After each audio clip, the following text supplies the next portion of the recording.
Hello, everybody. JR here with the continuing ranking of the Life is Strange franchise here. In our last video, we placed Chapter 2 of Double Exposure on the A tier. I mean, so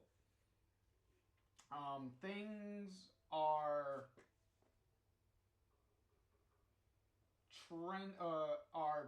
trending steadily so far, but we still got 3 chapters left to get through. Also, a little bit of miscellaneous housekeeping as far as the game double exposure goes. Um,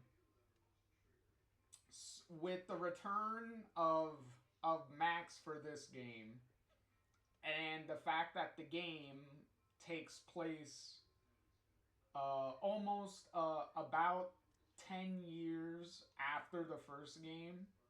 So Max was 18 in the original game, and now in double exposure, she is at least 28 or about 28 or 29 years old. It just doesn't one of the main problems is with the text messages and the journal entries that you could read and stuff in the game. None of them have any dates or times in them. So there's no, one of the biggest problems is there's no real frame of referencing how long certain chain of events have happened. Like most importantly, the if you keep Chloe, or if you kept Chloe around and you went with that ending, um depending on your relationship with Chloe, how long since they've um been either broken up or they stopped being friends. Like there's no concrete frame of reference for that on what's the time frame of things, especially if you have almost a 10-year gap between both games. Like where, like how long has Max known Yasmin and Safi for? Like how long has things been going? Um, the only time you can get like a frame of reference of the timeline of events and things is only if characters themselves pretty much state it. Like like for instance, when Max is talking with Loretta, when they talk during eavesdropping on Gwen's phone call and all that stuff, Max does reference that she's been at Caladon, officially at Caladon, for at least 6 months. I believe she says like 6 months. So there's no real like how frame of tracking how long things have been going. Like even though the game takes place primarily around like the Christmas season, we really have no idea when exactly in supposed to be in December that all this stuff is happening. So it's very weird, especially considering um with Deck Nine's work, before the storm had dates and times and stuff on text messages and journal entries. True Colors also was the same thing. It had it had dates, it had times on things. So the fact that Double Exposure doesn't have any of that is very confusing. It makes the chain of events very confusing. Mainly because, yet again, with the whole Chloe situation, like, okay, did they stop being friends, or did they, or they broke up, like, I don't know, 5 years ago, 8 years ago, last week? Like, we don't know. It's one of those, it's one of those things that doesn't, that kind of hurts trying to get into the story and believing certain people's, like, motivations and how they act, because we don't know how long certain things have been happening. Like even like even Safi and Max's relationship, like how long has Max, like, known Safi? Like, that's the thing.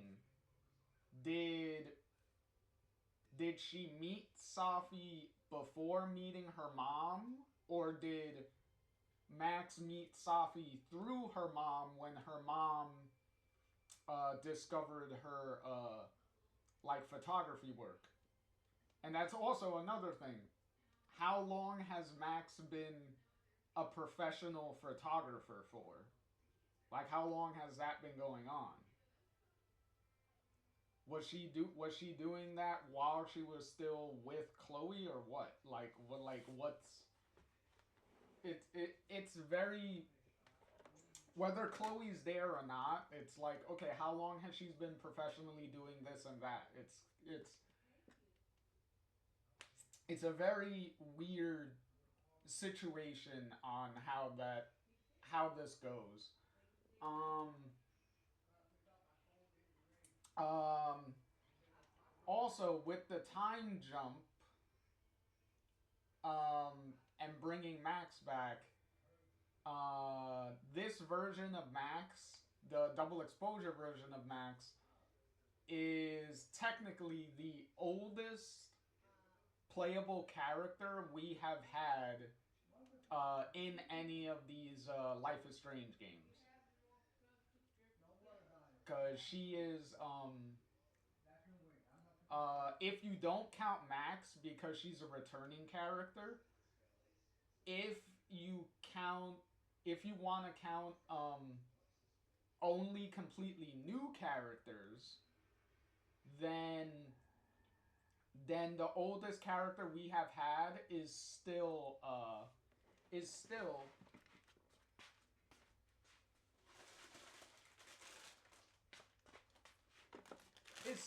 Alex here. Alex is still technically the oldest playable character we have had, if you don't count older Max, because technically Max has been around, playable before. So if you don't count that, then then Alex is definitely the one, the oldest one.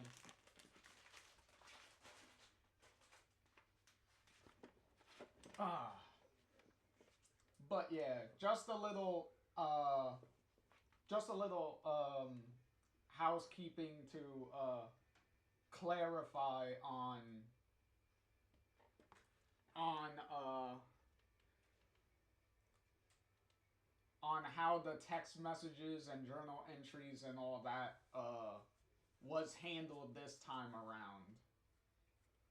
So, not really the best of situations for that. for that. Um, in any case, uh,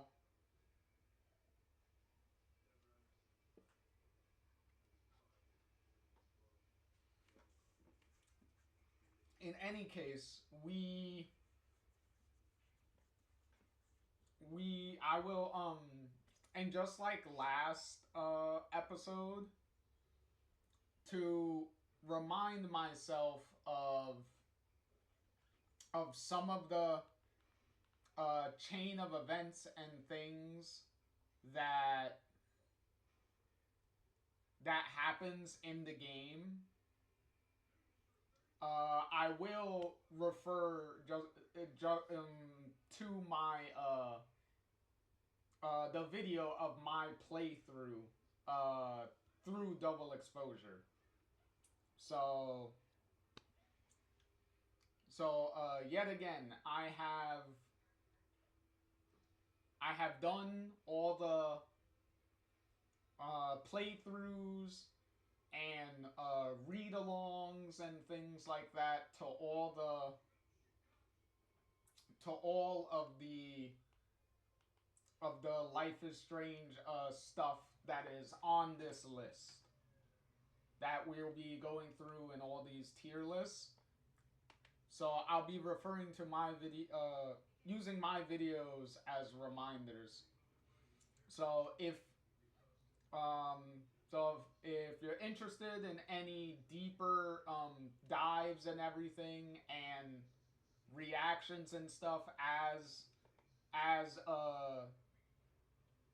as I went through all these games and everything, you can check them all out on the on my YouTube channel. So everything that's all videos that I do on that I live stream will be archived on the YouTube channel.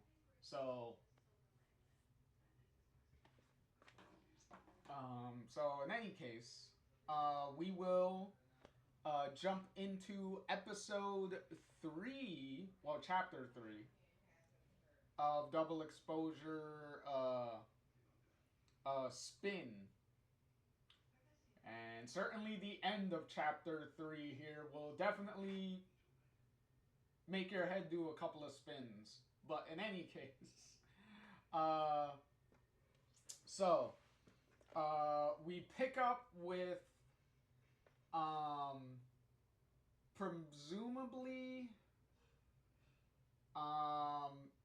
the next morning after Max and Moses saw the photo of Max with a gun on Safi's camera. So obviously, so Moses was freaked out. He left and told Max to stay the fuck away from him, because with that photo, he believes that Max is the one that killed Safi. Ooh, excuse me. So now Max has to kind of figure out how that photo is a thing. Like how was that photo taken? Because she has absolutely no memory of any of that happening. So Max is utterly confused as to how that's a thing. So it opens up with Max waking up at her still at her desk and stuff that she has in the dark room in her little basement area. And she has pretty much like the evidence and stuff like out on the table, so she's trying to figure out some stuff. She printed out a copy of the picture from Safi's camera, so she has that picture there. She has the USB drive hooked up to the computer. If you kept the USB drive from being burned by Gwen, So Max will have it here, and you could actually, you don't see a video, but you do see a screenshot that Max was like looking through the video, and you do see like a screenshot of Gwen giving stuff to kids. But weirdly enough, Max points out that that the Gwen in the footage is looking directly at the camera. So she's like, it's kind of weird because it makes it's like she wanted to make sure that she was obviously being recorded, like by the surveillance camera. So she wanted to make it clear that she's seen. So it's like, that's kind of odd. So Max is like, thinking, trying to piece everything together. Um, and then she takes the photo, the gun photo. She takes it upstairs with her so she can get a refill on her, I believe, coffee, because she's still trying to figure out what the fuck is happening. So so she takes the so she goes upstairs to go get another cup of coffee. Um, as she's doing that in the kitchen, there's a knock at the door, and she goes to answer the knock at the door, and it turns out to be um, Officer Alderman. So so that's not great. Also very bad police work by Alderman, because Max does not let him in necessarily. Like, she doesn't invite him into the house. He kind of just invites himself into the house. So it's like, already you have a problem, because even if you find any evidence here, you could potentially have it thrown out if you never obtained any permission to actually enter someone's house. So he can't just barge in there.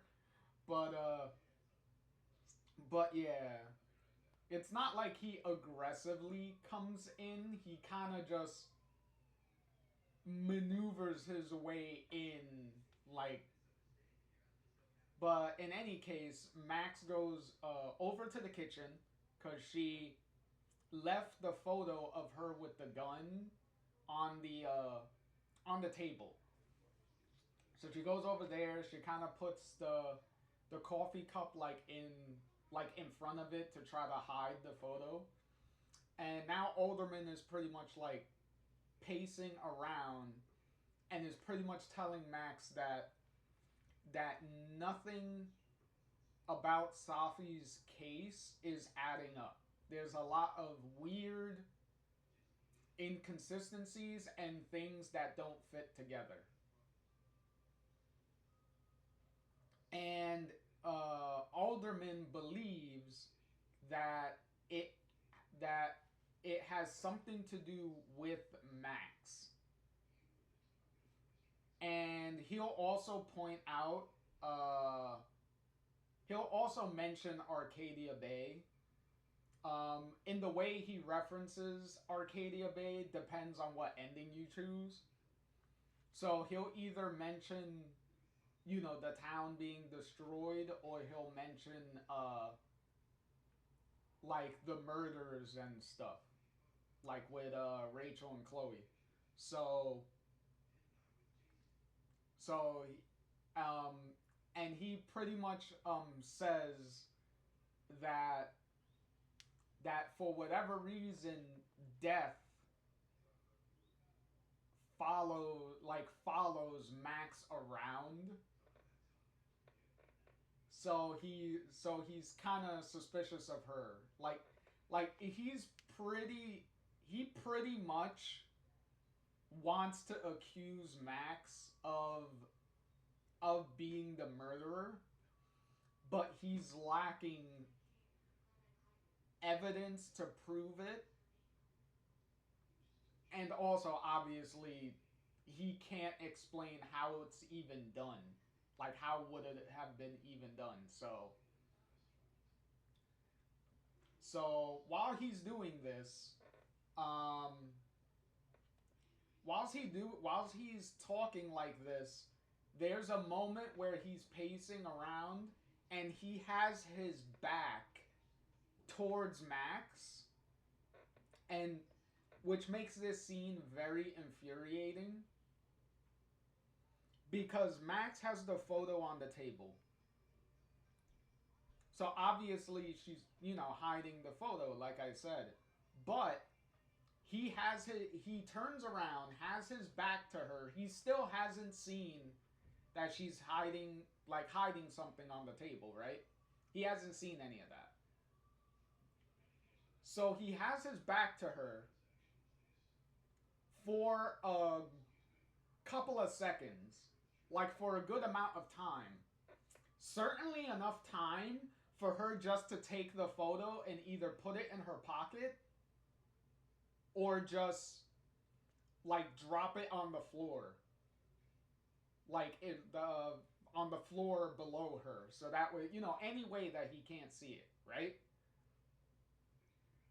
But instead, she leaves it on the table the whole time he has his back to her, and then when he turns around and starts explicitly looking in her direction, that's when she takes and starts to notice something that she's hiding. That's when Max takes the photo and like snatches it off the table.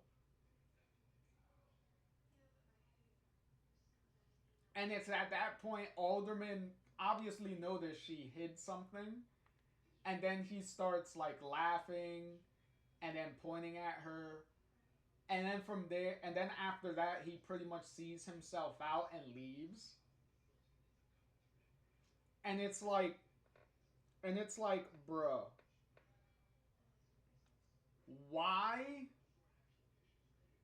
didn't you take the photo away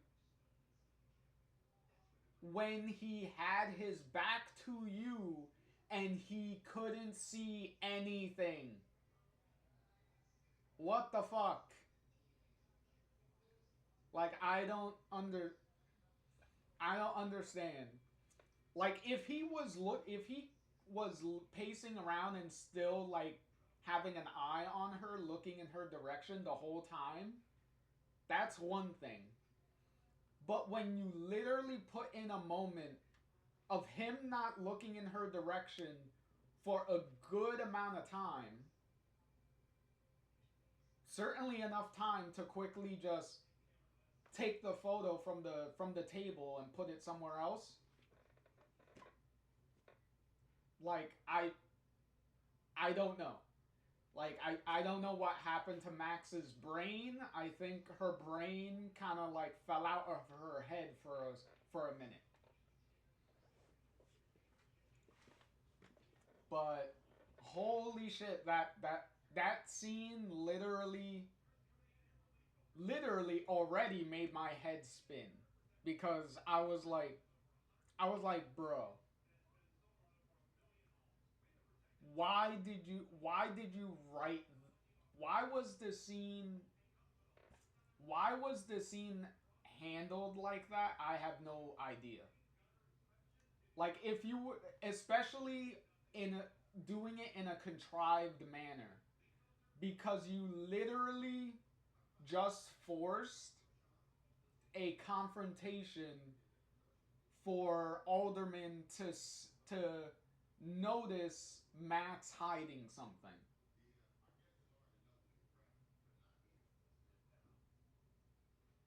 Like, like I'm Oh, my head. uh, like aside from how Chloe was handled,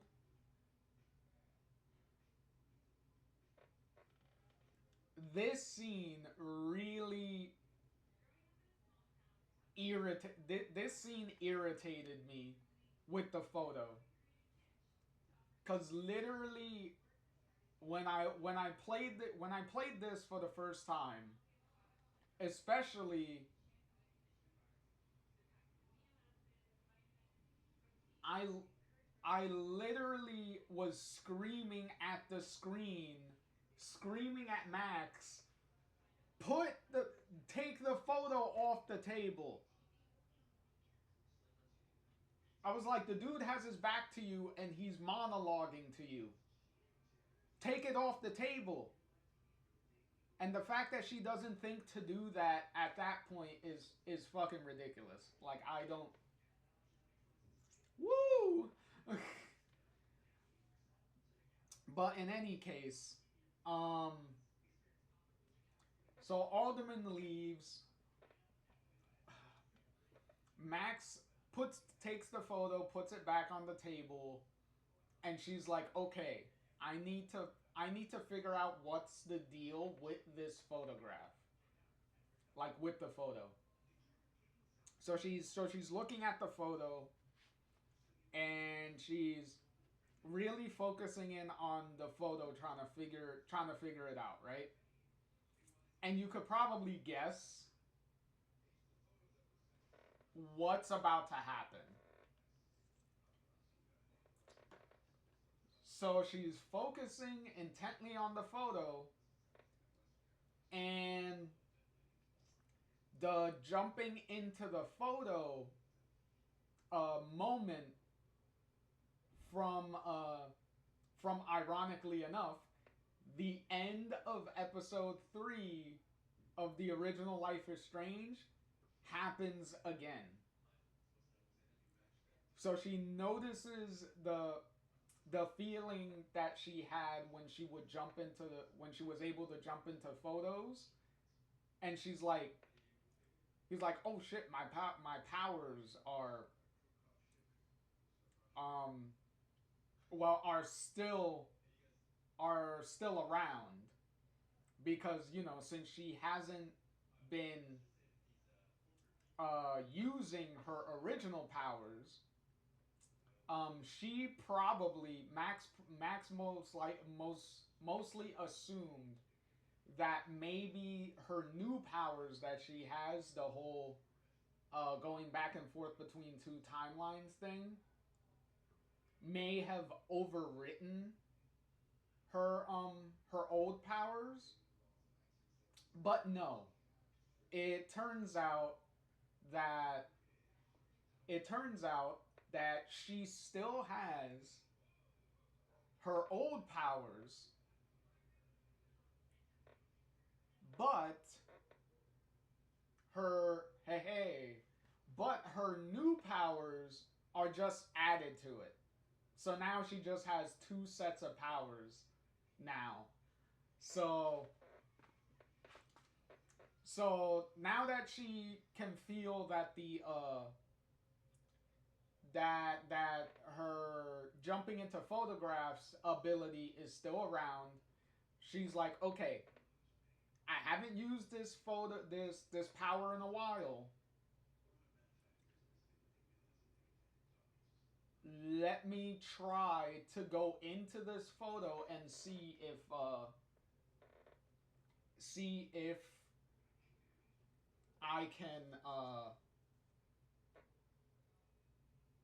can jump into the version of me that's in this photo and figure out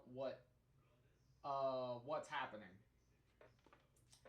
So you have to do the same mini game like you did in the original game, and when she does that, she jumps in, and it's at the exact moment that Safi took the picture, Max is there with the gun pointed at Safi. Safi takes the photo and she's pretty much telling Max, do it. Stop stalling and do it. Um, so for whatever reason, it seems like Safi is the one that's telling Max to shoot her. So, um, uh, there's also another mention of Maya, because Safi mentions Maya, and Max is obviously confused because remember, just like in the original game, when she jumps into another version of herself, she does not have the uh the memories of that version of herself from before she jumps in. So she has no idea, like, okay, why is this Max doing this? What happened here? And she's trying to ask Safi what the hell's going on, but Safi is just like get on with it, shoot me. Um, and she and also, if you haven't noticed, um, also in this scene, there is some lighting stuff going on behind Max. Like something weird is going on. And then Safi actually mentions like wow, that's way bigger than I thought.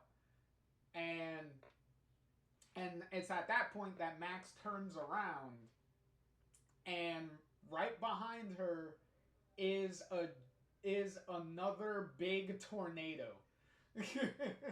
So now the tornado from the original game is also back again. so so now Max is even more confused because she's like, why the fuck is there a tornado here?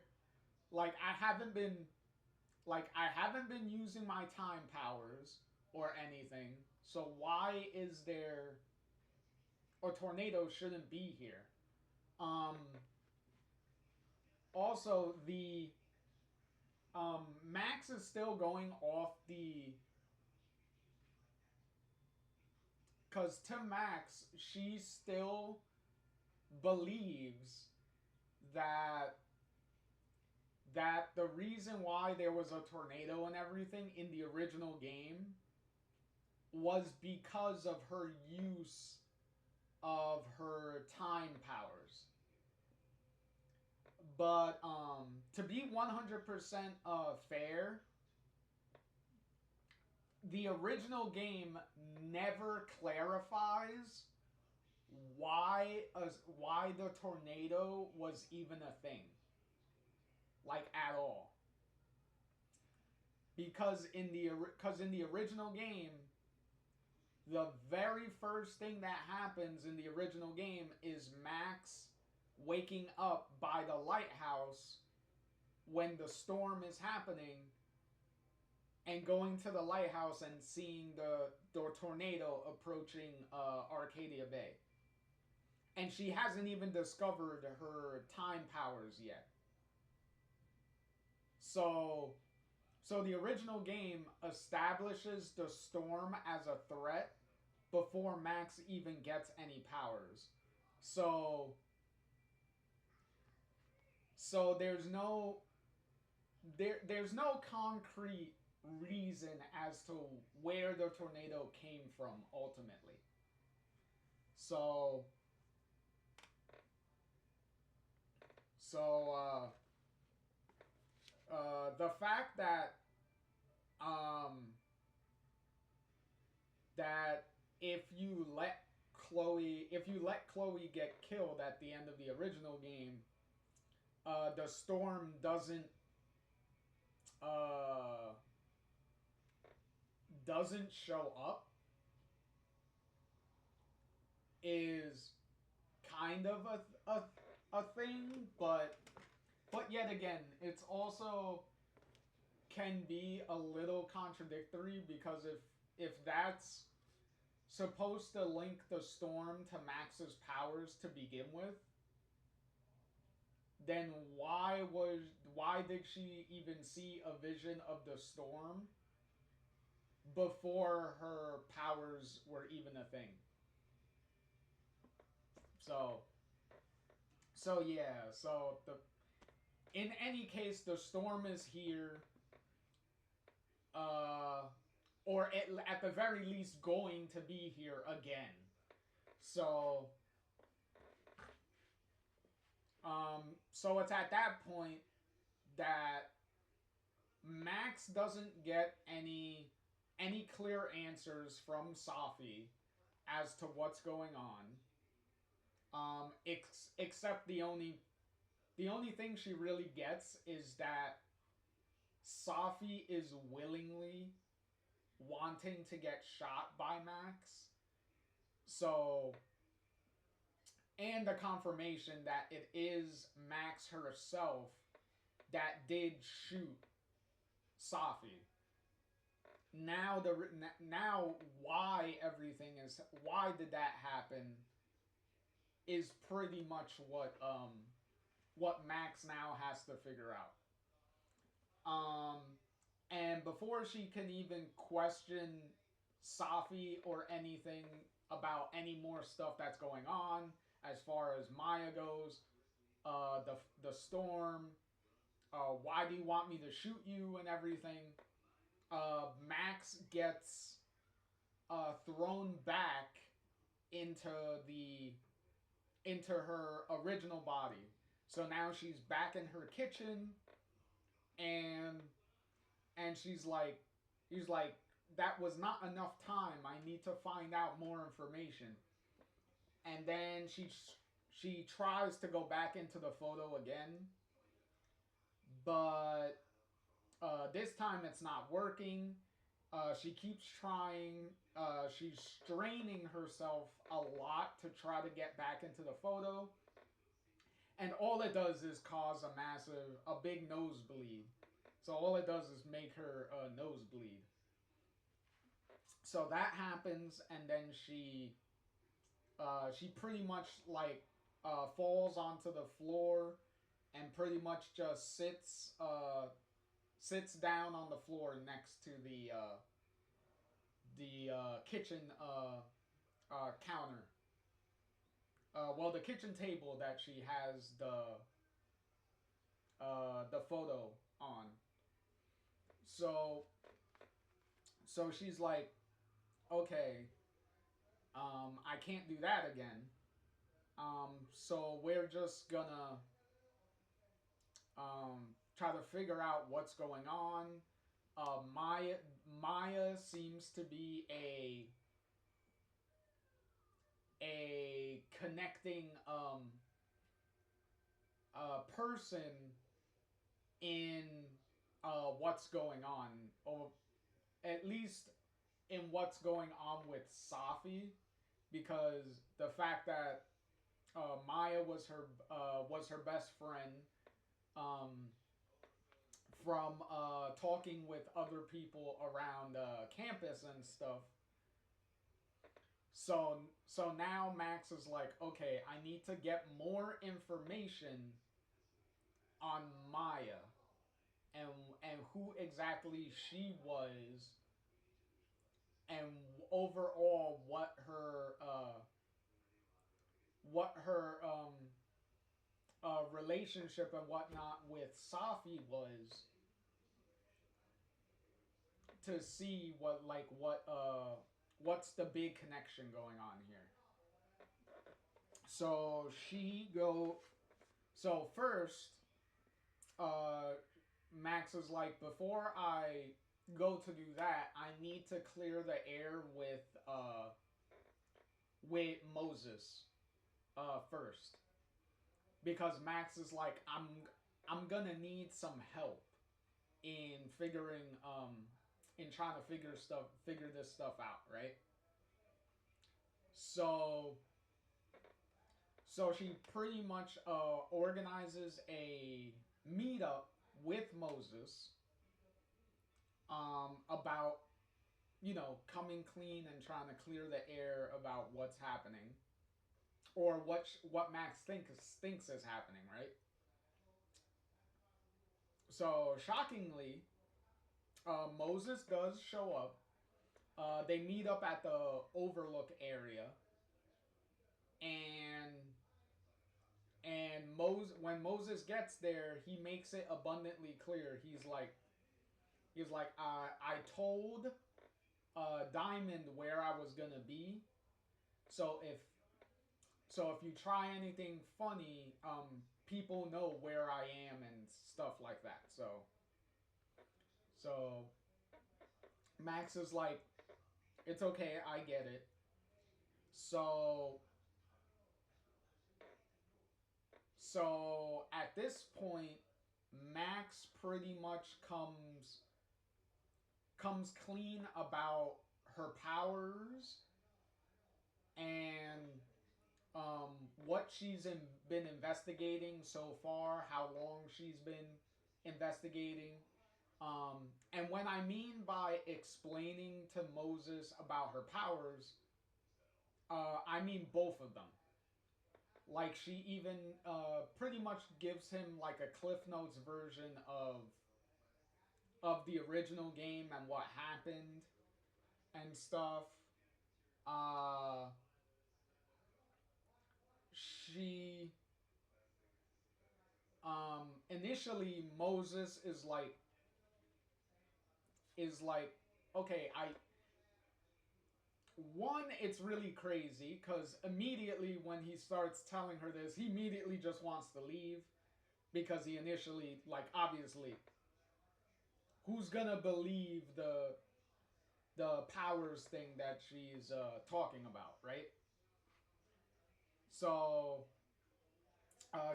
Max is able to stop him from leaving and stuff, pretty much telling him that I could prove to you what I'm saying, right? And Moses is like, all right. Even though at this point he doesn't honestly believe she could even prove any of the crazy shit she's saying, right? So he pretty much goes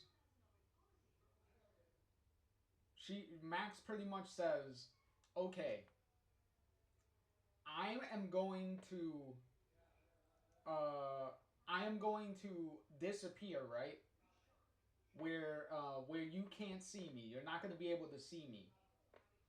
I need you to like do something, like scratch like strike a pose or say something, right? And when I come back, I am going to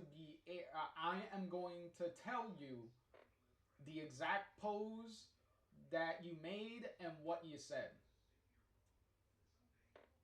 So she goes to do that, right? Because there's like a little opening to go into the other timeline there. So you go to do that, and in the other timeline, you use your obviously you have to use your timeline pulse ability, so that way you could see what's going on the other side, right? And you see that Moses is pretty much freaked out because, like I said before, from his perspective, Max just vanished out of thin air. Like he literally just blinked and then she was gone. So so he's trying to process that. He's freaked out by that. And then Max can jump back and go talk to him, and he's pretty much like, "Max, what you it was like you were here and then you just disappeared and then now you're back again." And she's like, "Yeah, you didn't I was like, you didn't strike a pose or anything. You were too freaked out about me like disappearing and stuff. And Moses is like, oh yeah, I forgot. I was too shocked by what I saw and didn't see that I forgot to do that. And she's like, you would think at that point he would already say, fuck it, I believe you. But for whatever reason, he's like, okay, do it again, and I'll strike the pose and say something, right? So you do it again. You go to the other side. You see him strike a pose and say his line, whatever line he's gonna say, and then you come back and then you tell him the exact pose, and then you tell him what he's said, and then now he totally believes you. And then it's at this point that they he takes a seat on the bench with Max, because now that he believes her, now he's like, okay, this is a lot to take in and stuff. And then it's at this point that Max goes into a little bit more details on like how her powers work from what she has done and stuff up until this point. So her understanding of how her powers work, she tells him, um, uh, talks about her old powers and the fact that she doesn't use them because of what happened at Arcadia Bay and stuff. She also mentions the storm that happened in Arcadia Bay, and seeing a similar storm when she jumped into the photo and stuff with Safi and all that stuff.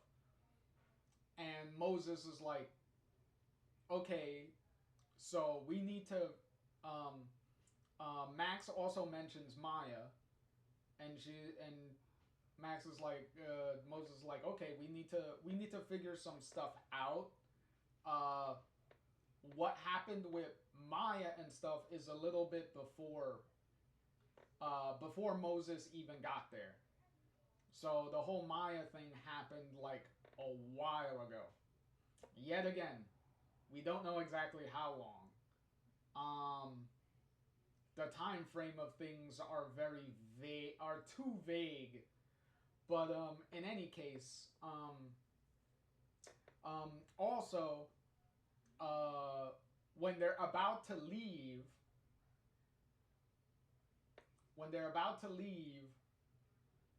Alderman shows up, and he's like, he pulls out his gun, and he has them, you know, he has them stuck up, and he's like, I knew you were acting weird and suspicious, Max, and Moses is with you. You guys have been. It was like weird shit is happening. I'm pretty sure you have the answers, and you're going to tell me, and we're gonna figure out what the hell is happening. So he's really frustrated by the case, and as he's starting to say this, he starts to trail off, and he starts looking at something past Max and Moses. So he's not looking at them anymore. He's looking at something that's going on behind them. And then it's at that point that he puts down his gun and he starts walking forward towards whatever he's seeing. And then it's at that point that Max and Moses turn around to see if they could see what the hell he's looking at. And they look, and all three of them see this this apparition of Alderman, and it's kind of like an outline of him. It's like not like fully detailed. And this alderman um, is a from what this alderman is saying, it's a past version of him because this alderman is doing the detective thing where he's at the crime scene and he's looking over the crime scene and he's recording himself, like recording his thoughts and stuff as he's going through the stuff and trying to piece together like how the murder happened and all that stuff. And he also mentions that he's going to interview Moses and Max and all that stuff. But first, he's gonna go interview Moses first. And I believe he also mentions that the camera is missing and stuff. So which he says he's gonna bring up when he interviews the Moses and stuff. So all of them are confused. They're like, what the fuck are we looking at? And then it's at this point that it seems like the past version of Alderman notices the present version. And then they pretty much walk up to each other and they're looking at each other. And then, for whatever reason,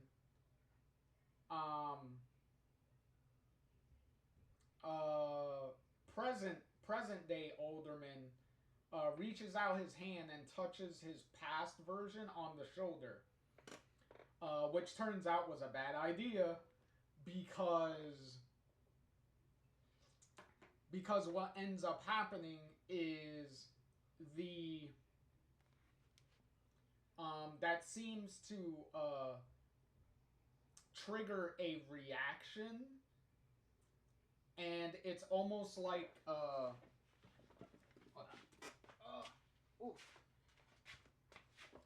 it's almost like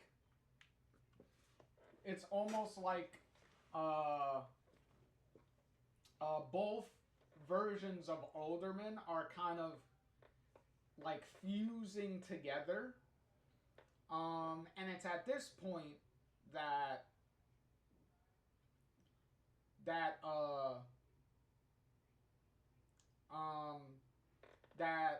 present day Alderman pretty much like grabs Max and he's pretty much like begging her to help him, like to try to help. And Max here can choose whether to help him or not.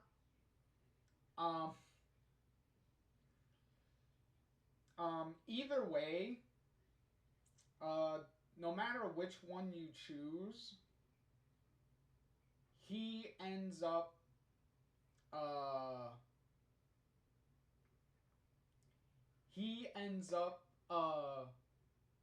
like fusing with his past self, and then they fuse into this like shiny ball, and then it like floats down to the ground and then pretty much like disappears. So either way that happens, like whether you help him or not, it still happens like that regardless. The only real difference is Max tries to help him, tries to pull him away from his past self, which isn't working. And then Moses gets in the way to separate them both, because Moses is like Max, you're gonna get whatever's happening. You'll get sucked into whatever's going on with the Aldermans here.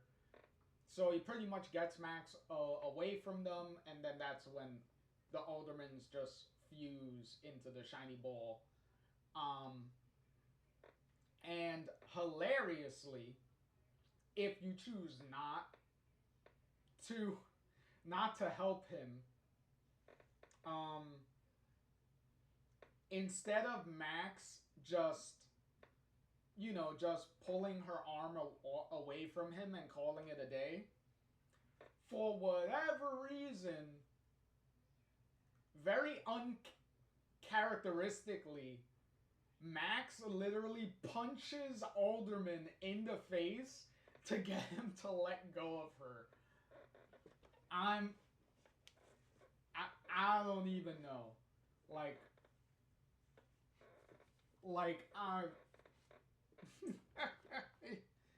oh, the fact that she punches him in the face is hilarious.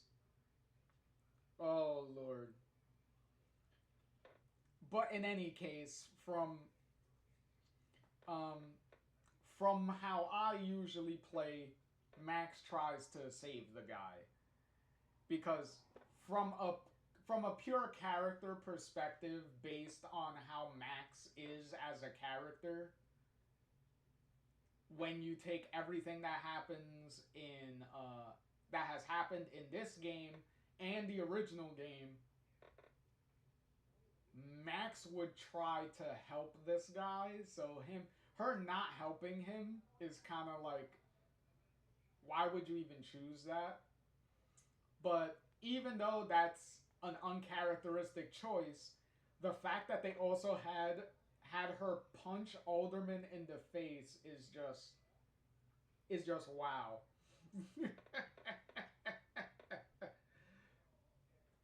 But yeah, so with the Aldermans fused together and just disappeared, um, Max and Moses are like, okay, um, for whatever reason, if two versions of yourself are around, um, y'all can't touch each other. Because if you touch each other, that happens. So yeah, if you ever encounter another version of yourself, don't touch them. um, and then Moses pretty much says that while Max is going to talk to some people about Maya and stuff and try to find out who exactly Maya was, um,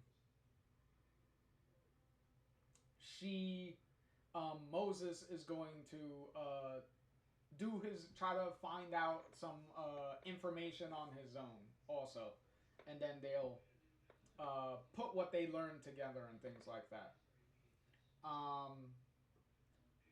So with that, Max goes to um, I believe you could do these in any order, I believe. But specifically, you have to go talk to uh, you have to talk to Gwen. You have to talk to Vin, and you have to talk to Yasmin. Um. Uh. For Gwen, you have to talk to. Um. Is it Alive Gwen? Is it Alive World Gwen, or is it Dead World Gwen? Let me see. Um. No. This is Moses. This is when you're talking to Moses. Okay, this is right after the Alderman thing. Finding one of the Polaroids. Okay, it is a live world. Gwen, right?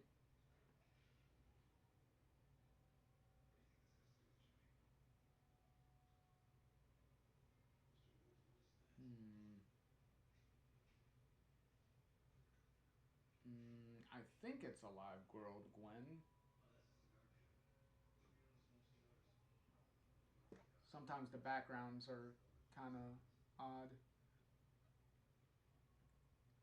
Oh yeah, here you could see Chloe's little message tag, yeah, for text messages. See, this is what I mean by the text messages don't have any dates and have no times. Like all the text messages are written like this, and you don't have no frame of reference on what the hell's going of when the hell anything has happened. Also, as you're, if you could probably read from, because this is a Moses text. Uh, um, when you're going to go talk to Gwen, uh, you end up, uh, you end up getting text messages from Moses, and pretty much, um, as he's looking into stuff, he looked into uh, he looked into Alderman, right? And it seems like when the Aldermans fused together and disappeared, his existence was like wiped out because Moses can't find any information on Alderman ever being a police officer. Uh, his parents exist, but they never mention that they even had a son or anything. So it's like he just doesn't exist. As the tricky part about this though, which is also very contradictory, is which I believe even Moses in the text brings it up. Like Moses and Max pretty much bring it up through the text messaging. Is if Alderman's existence was wiped out, then why does Max, and more importantly, why does Moses remember him, but no one else does? Like Max, I can believe would still remember him because since she has like supernatural powers and stuff, it pretty much makes it was established even in the original game that Max is pretty much conscious and unaffected pretty much by the powers that are being used and stuff like that.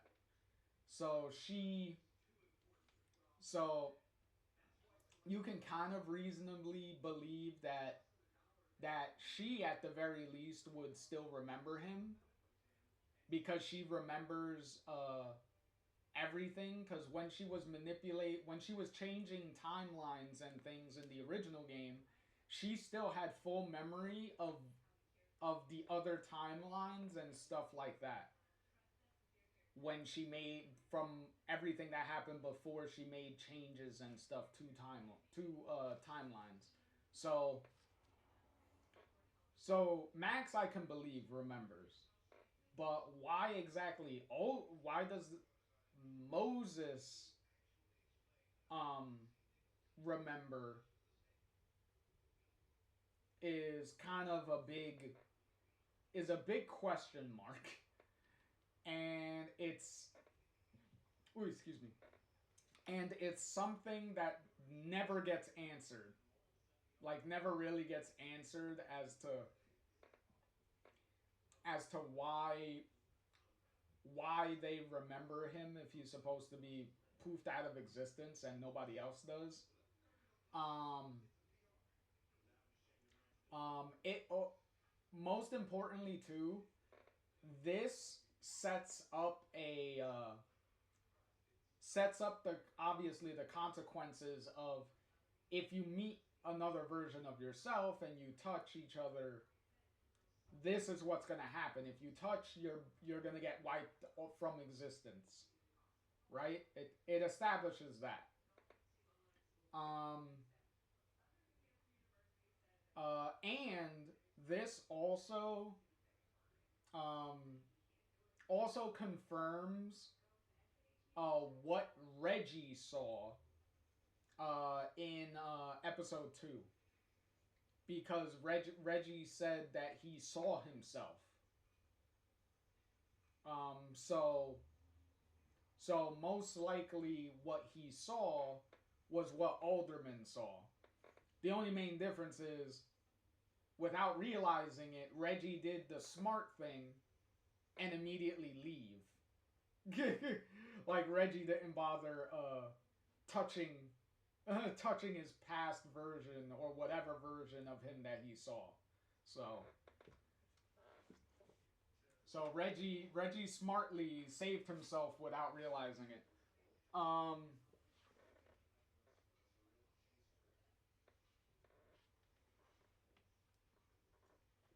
so um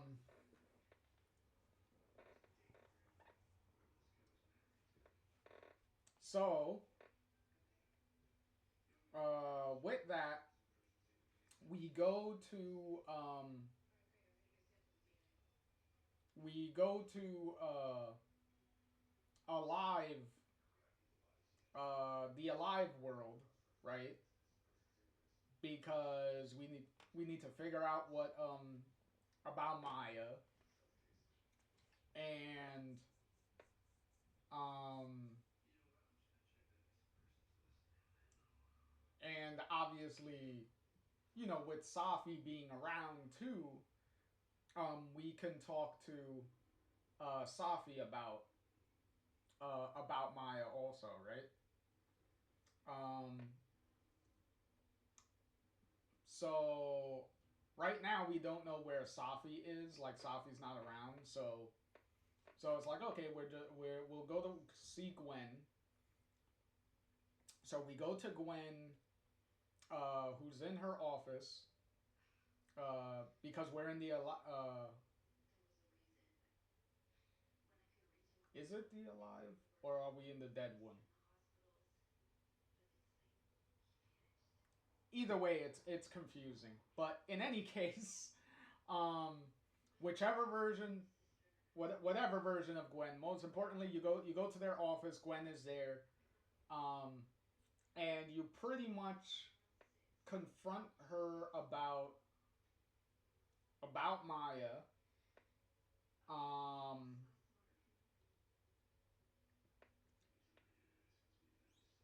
uh, she pretty much tells you a little bit about what about Maya. Um, the fact that her and Safi were, best friends. They were pretty much like joined at the hip with each other and stuff like that. Um, we um, they pretty much were like in the same classes together and stuff. So, which is important information to find out for later. But so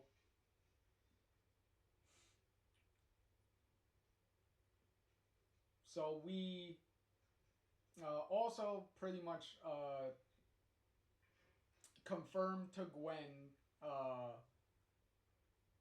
well, confirm from Gwen herself and confront her about the fact that that she got Safi's book deal canceled.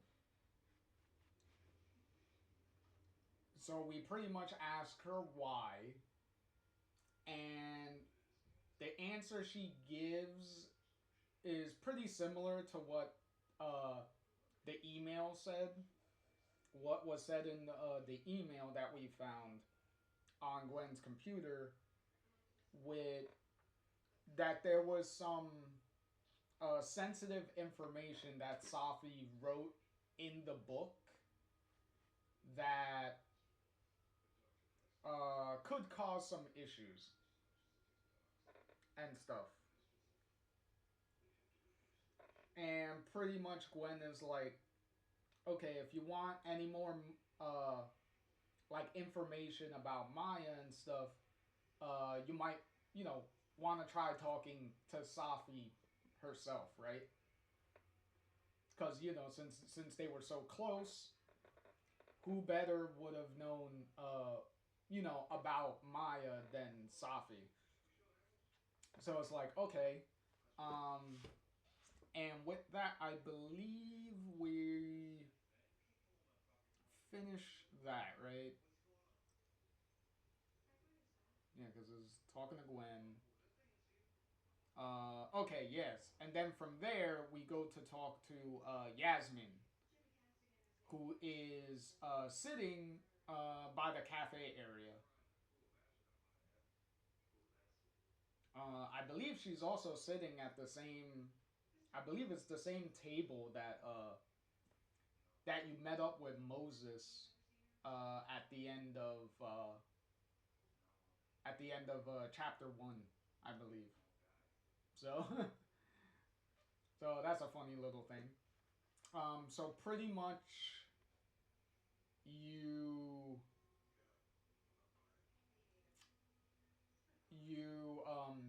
talk to Yasmin. You bring up Maya and stuff, and for whatever reason, Yasmin is playing ignorant that Maya Maya and Safi even knew each other. Like she's very obviously like lying. Like she's coming off very truthful. Like it's not that she's like stuttering over her own words or anything that makes it obvious that she's lying. But the main reason Max knows that she's lying is because of all the information and stuff that she already knows about Maya from other people, that Yasmin is lying. So you can either confront her about the fact that she's lying, or you can pretty much go with it. Um, she it's not really I don't there's not really a big consequence or a big difference between Yasmin uh, being confronted about Maya or lying about Maya or not. Um, I think there's only one real there's only one real big determining factor between the two, but it's not hugely big.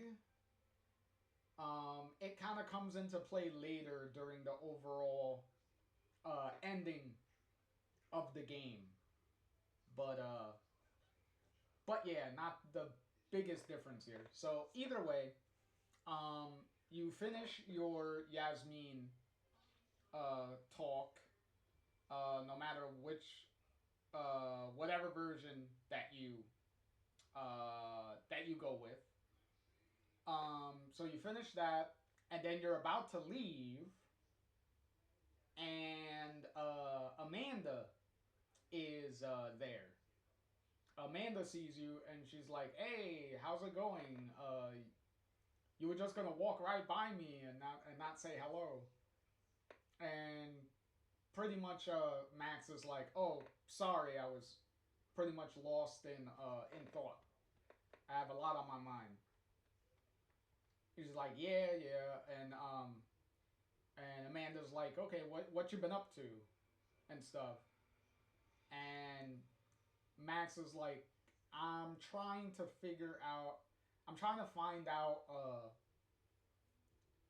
about Maya and how her and Safi um, uh, their history together and stuff." And then Amanda's like, "Oh, why do you want to know? Why would you want to know about that?" And Max is like, uh, "It might what happened with Maya might have something to do with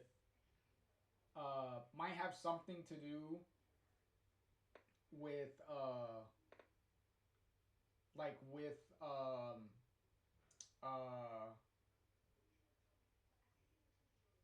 like Safi uh and potentially who may be after like Safi, right?" And Amanda's like, "Oh, okay. So I'll leave you to do that, and uh, I'll catch you later, and I'll head back to work." Um, Also, fun little fact here is this is the also the only scene where Amanda is actually inside the school, because most of the time, anytime Amanda is around, it's always at the bar. Um, so she's either always at the bar, obviously, because she works there, and the one scene in chapter one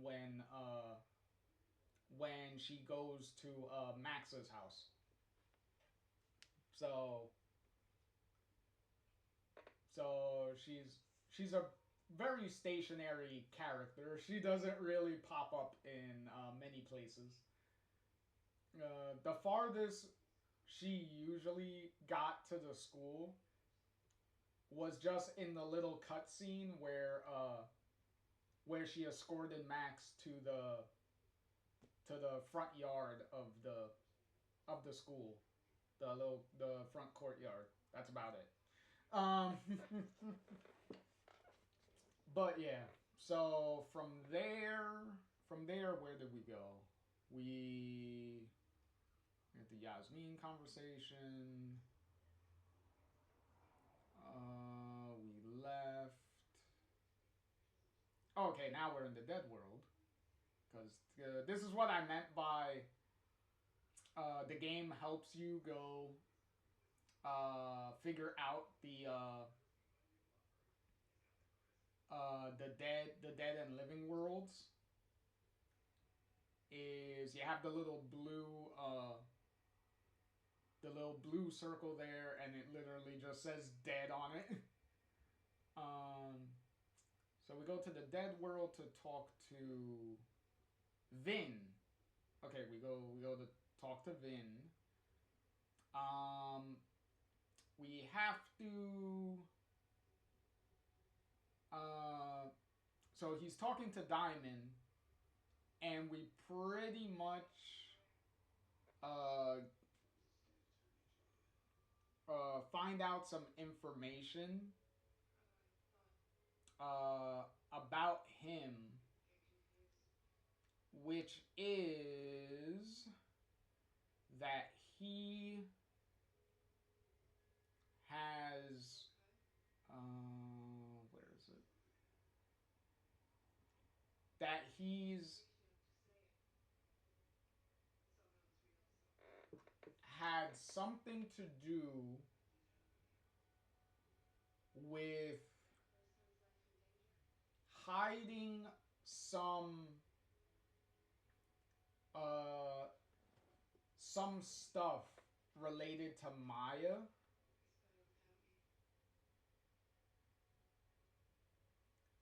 and that's how he got his secretary job for Yasmin. So with a little bit of prodding and a little bit of information, you kind of tell that to say a little bit of that to Diamond. You kind of use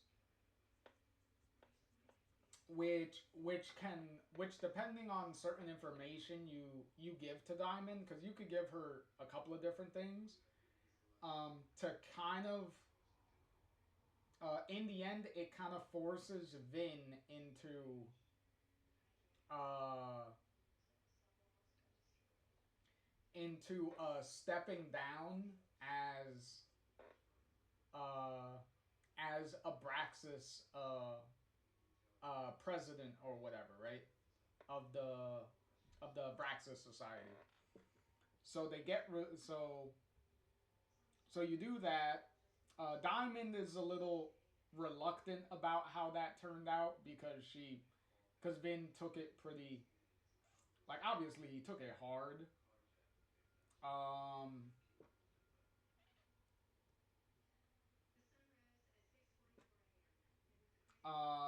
you go to see him now after all that, and he has like, obviously he's not gonna give you information for free, so he pretty much tells you uh, that if you want information from me, you have to tell me something that I don't know, right? And you can use the fact that you know that Safi and him were a thing at some point, right? And he's he's kind of taken aback by that because he's like, how did you come across that information? So he kind of gives you what is it? He gives you a little bit of information. He points you in the direction of going to talk to Lucas, because Vin tells you that Lucas was Maya and Safi's teacher when they were going to school at Caladon together. So it's like, okay, now I need to. Okay, so now I'm gonna go talk to Lucas. Um, so we go to Lucas. This is the alive version of Lucas to get some information, right? And you can also notice that when I was scrolling through my video earlier, that the whole Diamond uh, Vin confrontation thing was in the dead timeline, because if you saw their outlines were blue, so you were eavesdropping on that conversation in from the alive timeline. So you go to talk to Lucas. This conversation can start out well or confrontational, depending on what you did with the restraining order thing. So if you sent the restraining order to Safi or not. But either way, you you talk to him, you get some uh, a little bit of information from him because you could look around his office and stuff.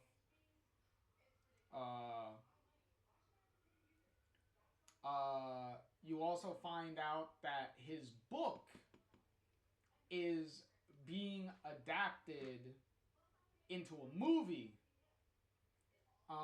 which he says is not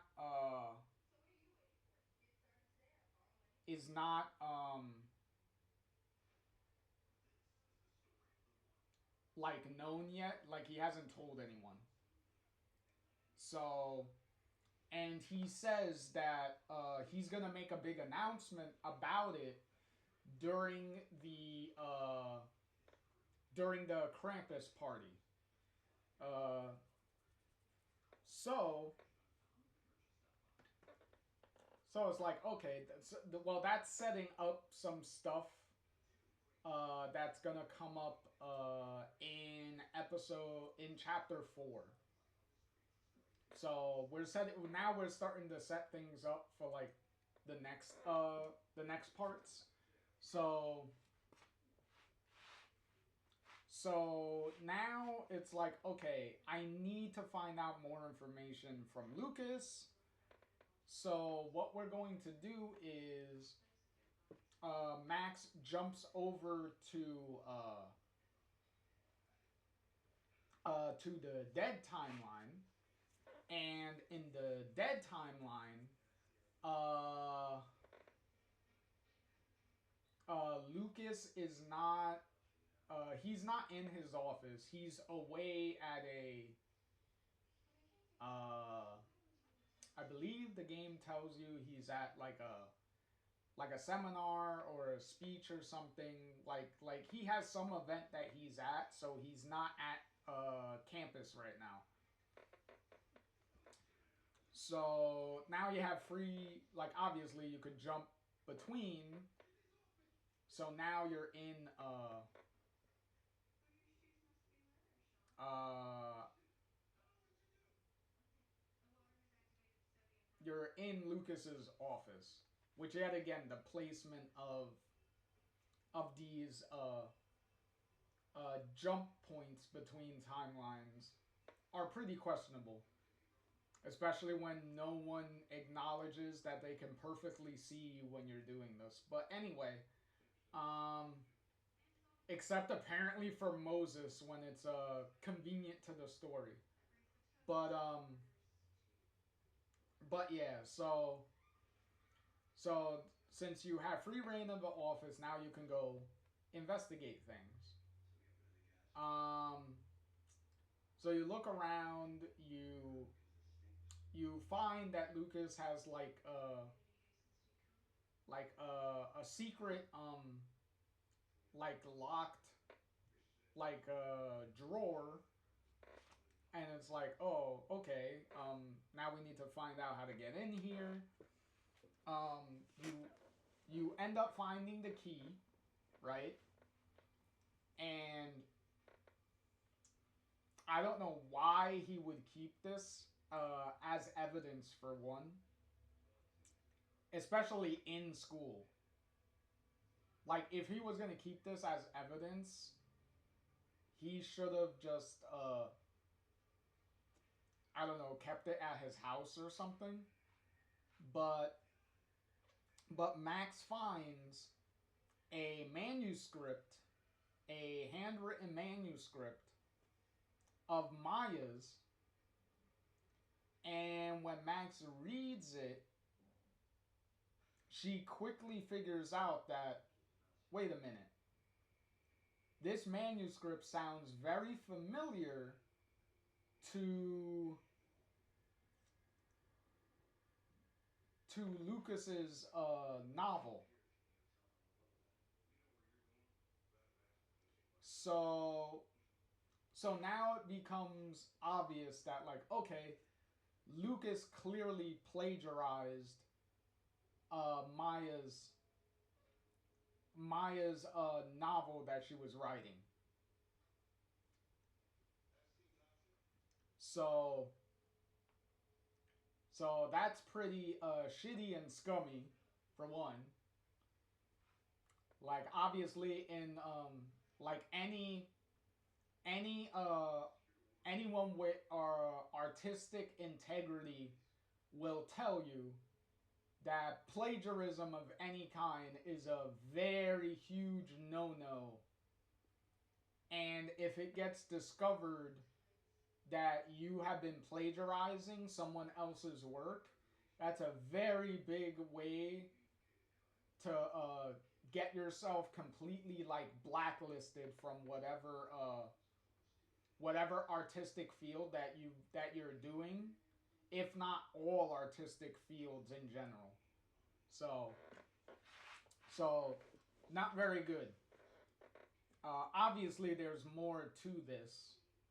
Uh, there's more to this than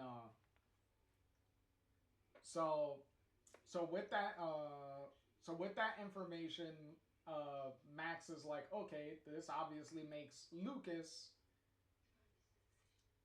even more of a suspect for but yet again, why would he keep this manuscript here? Like, why wouldn't he, like, keep it at his house or something? Uh, but from there we go to uh, um, Yasmin's office area. Um, and obviously we encounter Safi there, and Safi's really mad at Max for some reason. Um, which Max is confused by, so she wants to talk to Safi, but Safi's actually obviously really mad. So it's like, okay, I'm gonna give you some space. We go to the bar, uh, and we could jump between the two. Here we're in the living bar, and then we go to Gwen's here. So we go to talk to Gwen, and this version of Gwen pretty much tells you that she lost her job. They already made their decision about the recording of her and all that stuff. So there's that. Um, so you got a little update on that. What else is here? You talk to Amanda. Pretty much telling you that that you're, like, really stressed out and stuff like that. Like you have a lot on your shoulder. This is pretty much like the romance scene, like the romance part. Um, cause if you're trying to romance Amanda during this scene, they do Amanda's idea of trying to get Max to relax is pretty much pretending that they're out at a concert or whatnot. So you could pretty much, like, okay, pretend to be at a concert and make choices of related to, like, oh, what are you doing? Are you drinking? Are you doing this? Are you trying to get closer to, like, the stage to see the singer and stuff on the thing? So you do all that. When you're done doing a little pretend session, Max is like, okay, thank you, that kind of calmed me down. And she does this little pretend session whether you're trying to romance her or not. But if you're trying to romance her, then at the end of the thing, of the pretend session, is when you gain the opportunity to actually solidify the relationship by kissing like Amanda and stuff. So there's that. Um Also, a big thing about the relationship with Amanda, if you chose to pursue it, if you notice you started pursuing that relationship, you initially start pursuing it in the dead timeline. Because that's when Safi and you and Max are at the bar, and Safi kind of urges Max to go to like talk to Amanda and stuff and things like that. Um, so in the dead timeline, Amanda, because of Safi dying and whatnot, and how that affected like Max, Amanda tells Max that they should hold off on their relationship uh until everything with Safi gets, like resolved, right? Like the case with Safi gets closed and everyone knows what happened and all that stuff, and you yourself has recovered uh and stuff. So there's that. Um but in the alive timeline, um you can keep the Amanda relationship going, which is also morally questionable because Max, instead of, because in the dead timeline she respects, her and Amanda, you respect Amanda's decision and you're like, okay, that's fine. But then in the alive timeline, you can full on be with Amanda and stuff, and it's very awkward. Um, if you're trying to do that, because it's almost like you're pursuing someone that kind of rejected you, kind of, but it's also a point that does get addressed by the end of the game, actually. So that's fun. That they actually address that morally dubious decisions there. Um, and also, after doing the Amanda thing, is when you okay, so we finish that, and then we go to, what is this? The dead timeline, right? Yeah, this is the dead timeline. Reggie is kind of recovering from his panic attack and stuff, and him and Diamond are kind of like friends and stuff. Like you see them hanging out together, and then you jump to the dead timeline, and Vin is in the bar in the dead timeline, and in this, this is also uh, the the solidifying of your relationship with Vin, if you decided to romance Vin for whatever reason,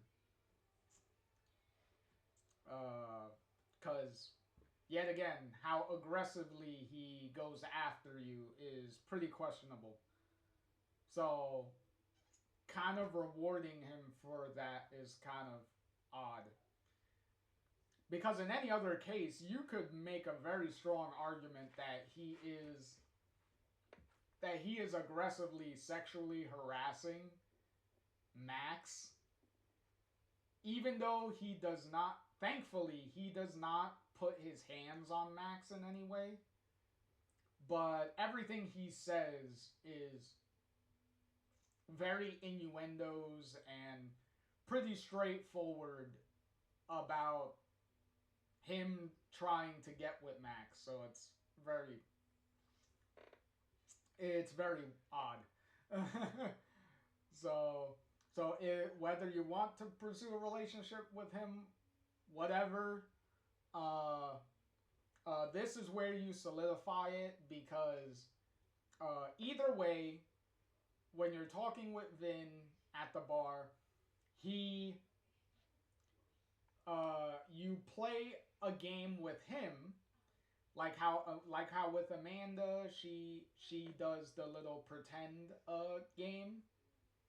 With Vin, you do another game, and this one is the old classic smash or pass. So in this game, Vin mentions like several people, and he's pretty much asking Max whether you would smash or pass. That's pretty much it. So he pretty much brings up like a lot of people. He brings up Gwen. He brings up Moses. He brings up Reggie, which Max says, "Hey, students are off limits. Like I'm not one to use my authority and power to take advantage of my students." So that's great to know. Um,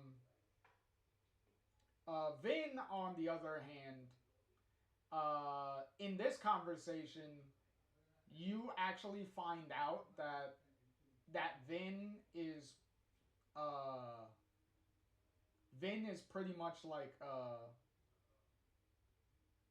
for the most part, pretty much like bisexual,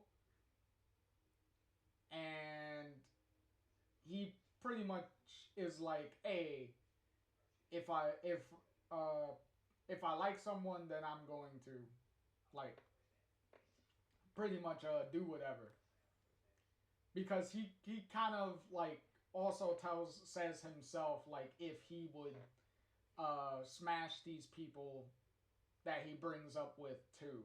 So he also does some back and forth, and it's not just constantly asking Max and that's it. So during the course of this, um, Vin has also been drinking, so he's also kind of a little tipsy. Um, Vin can actually ask Max to initially join him in drinking. Either way, you're gonna talk to him, but you can choose whether to also have Max drinking during all this. So Max can get a little tipsy herself. But either way, um, she gets she can um she can get uh in the relationship with Vin if by towards the end of this smash or pass game, because obviously this is gonna end with, you know, Vin as the what about me? Would you smash or pass me and stuff like that. So if you're going with a relationship with him, then it's at this point you can confirm it, and then you can end up kissing him at the bar there. Which, aside from Vin himself as a character and obviously what you're finding out about him and how suspicious he is about things,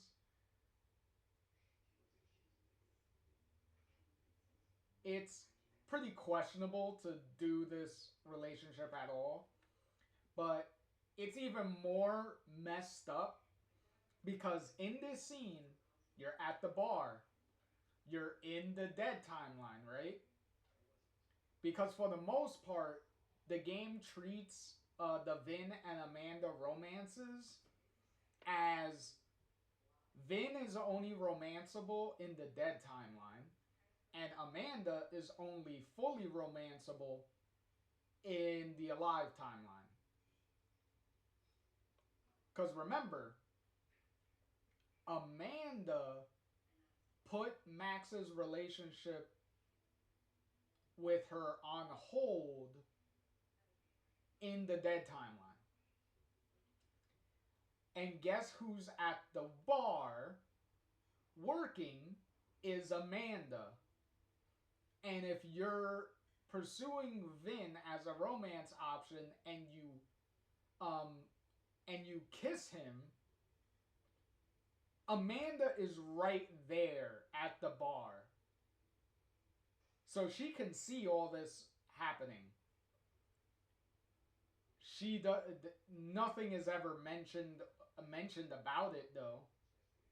Like there's no thing where where the game acknowledges that Amanda sees this, and there's no like reaction shot of Amanda or anything like that. There's none of that. But it's very clear that Amanda is there at the bar. Cause look, see, look at this. She's right here. And you sit with him right here. And then if you do the kissing romance, look at how she can see that. Really fucked up. But yeah, so what else do we do here? Oh, okay. So it's at this point that we get to the end of the game. I mean, not the end of the game, to the end of this chapter. Because this chapter is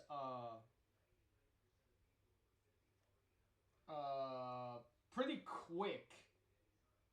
Because if you notice, while I'm scrolling through the video and stuff, scrolling through my video, we pretty much are coming up to the end.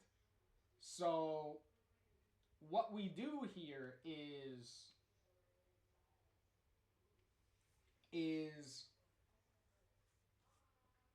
we we leave the bar, and then we go back home. So we go back to Max's home.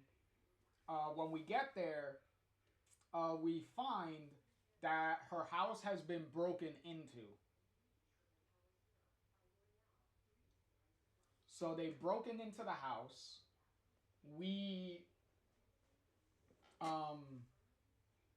So now we're being sneaky now because we don't know if the person that broke in is still here. So initially we're cautiously looking around.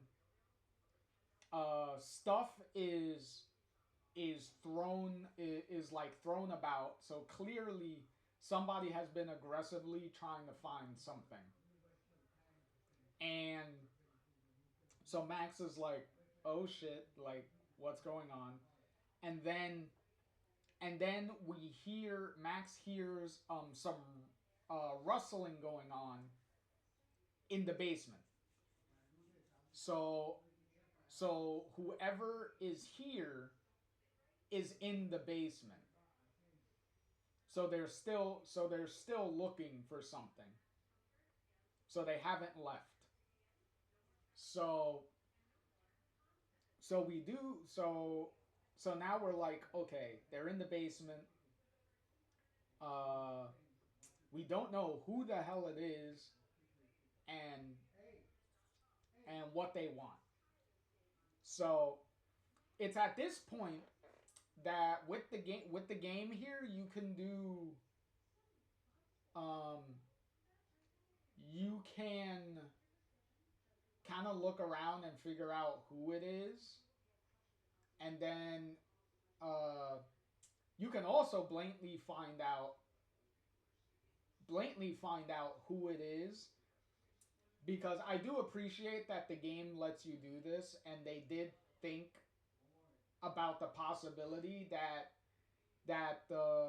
players would do this, and that is go to the other timeline and go downstairs, because the person um is only breaking into Max's house in the alive timeline. So you can go to the dead timeline and go down into the basement and use your pulse ability to blatantly see who's on the other side of the who's in the other timeline that broke into your apartment. I mean, not apartment, to your house. So that's pretty fun that Deck Nine did that the developers at Deck Nine did take into account that what if the player wants to find out who it is before confronting them? So let them figure it out by going to the other timeline and going downstairs and using the pulse ability to see who it is. Um, or you can blatantly just go downstairs completely blind and be immediately surprised that way. Um, but either way, um, you will come to find out that the person that broke into Max's house is another version of Max. So let me see if I could get a little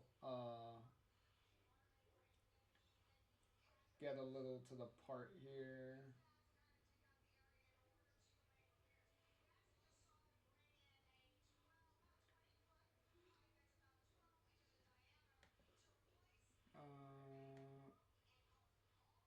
I'm trying to see if I could get a nice shot of both of them together. Yeah, there you go. Okay, there you go. Because they're because this is another version of Max right in front of her. To make it very confusing, well, slightly confusing, is they're wearing the same exact clothes. They're wearing the same exact clothes by default. Obviously, if you're using different costumes for Max, like the DLC costumes and stuff, or you're changing up Max's clothes with the regular options the game gives you, um, the player version of Max is gonna be wearing those clothes. So the other version of Max is always gonna be wearing the default clothes. Which is also weird because when they when they look at each other and they talk to each other, they're talking as if they look exactly the same. So obviously, if you're wearing different clothes and stuff, it kind of takes you out of it because you can blatantly see that you both don't look exactly the same. so so it's one of those weird things that doesn't take into account that you can customize your look to a certain degree. So it's like we kind of don't look exactly alike, but whatever. Uh, but either way, you discover that another version of you broke into your house and is looking for something. Um, so initially, you can the interaction with them uh, in the basement is different depending on whether you already know uh, who's in the basement or not. So initially, um, if you immediately just go down to the basement, then when the other version of Max turns around and Max sees that it's another version of herself, initially Max, regular OG Max, is going to be really shocked by what she's looking at in front of her. So, but if she already knows by doing the whole going to the other timeline, going to the basement, and using her pulse ability trick, then she already knows that it's another version of herself. So she won't really be shocked. She'll be more concentrated on figuring out why are they even here to begin with, right? Uh, the funny also Hannah Tell uh is voicing the other Max. So which is also fun because the other version of Max is Hannah is playing that version similar to how Hannah played the other version of Max that was in uh, the final episode of the original Life is Strange when you're in the diner when Max is going through her the big nightmare sequence stretch when Max is unconscious. Uh, that version of Max that she talks to in the diner, that kind of sounds like an asshole and is pretty mean. Um, that's the same performance that uh, that Hannah gives with this other version of Max. So this version of Max uh, is pretty much a dick. So either way, during this initial confrontation, the other Max uh, runs past OG Max, runs up the stairs, and is like, I've been found out. I need to get the fuck out of here. So OG Max runs right after her. So they both run out of the house, and uh, they're just running. So as other Max is running to try to get away, she gets a tree branch, hits her in the face, cuts kind of cuts her face a little bit, uh, and then other Max like walks across this log, this like tree that's broken over these ledges. So they go across. The tree pretty much breaks, and other Max kind of falls over to the other side, and other Max kind of tweaks her ankle. So she tweaks her ankle a little bit. So now she's limping a little bit. So now she can't run. She has to limp past. And then now OG Max has to figure out a way across across the ledge, which is pretty much you playing jump back and forth between timelines to get to pursue the other max. So once you do that, you corner them in this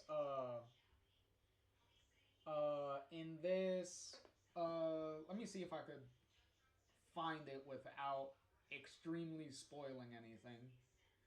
Let me see. Okay, they go through this ledge, right? Okay, here we go. You find them here in this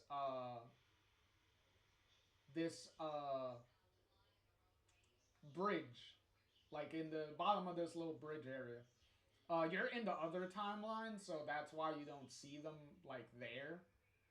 But but when you jump back to the other timeline, you confront them under this bridge because they're taking a break because they just injured their ankle and they can't really, uh, strain it so much. So so either way, you corner them and they can't go anywhere because they can't go anywhere because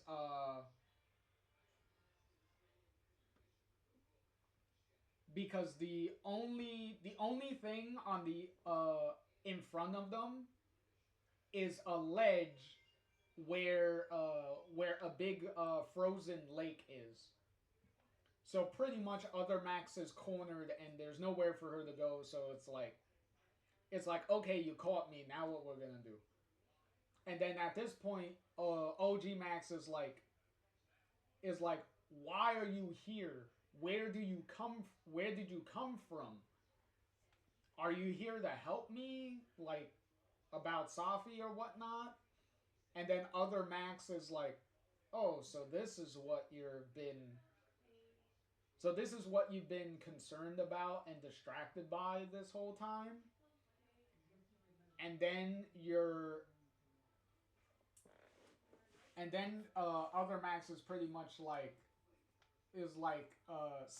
Safi, this is all it was like this is like all about Safi or whatnot and stuff.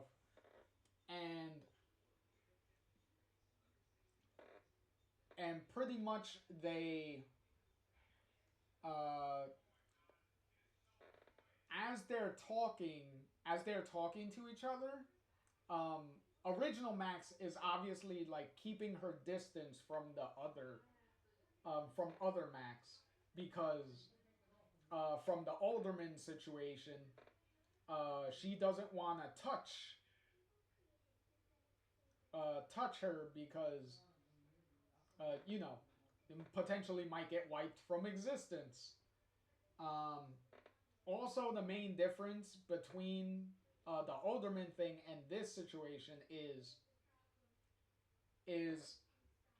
as you can see, the other Max uh is completely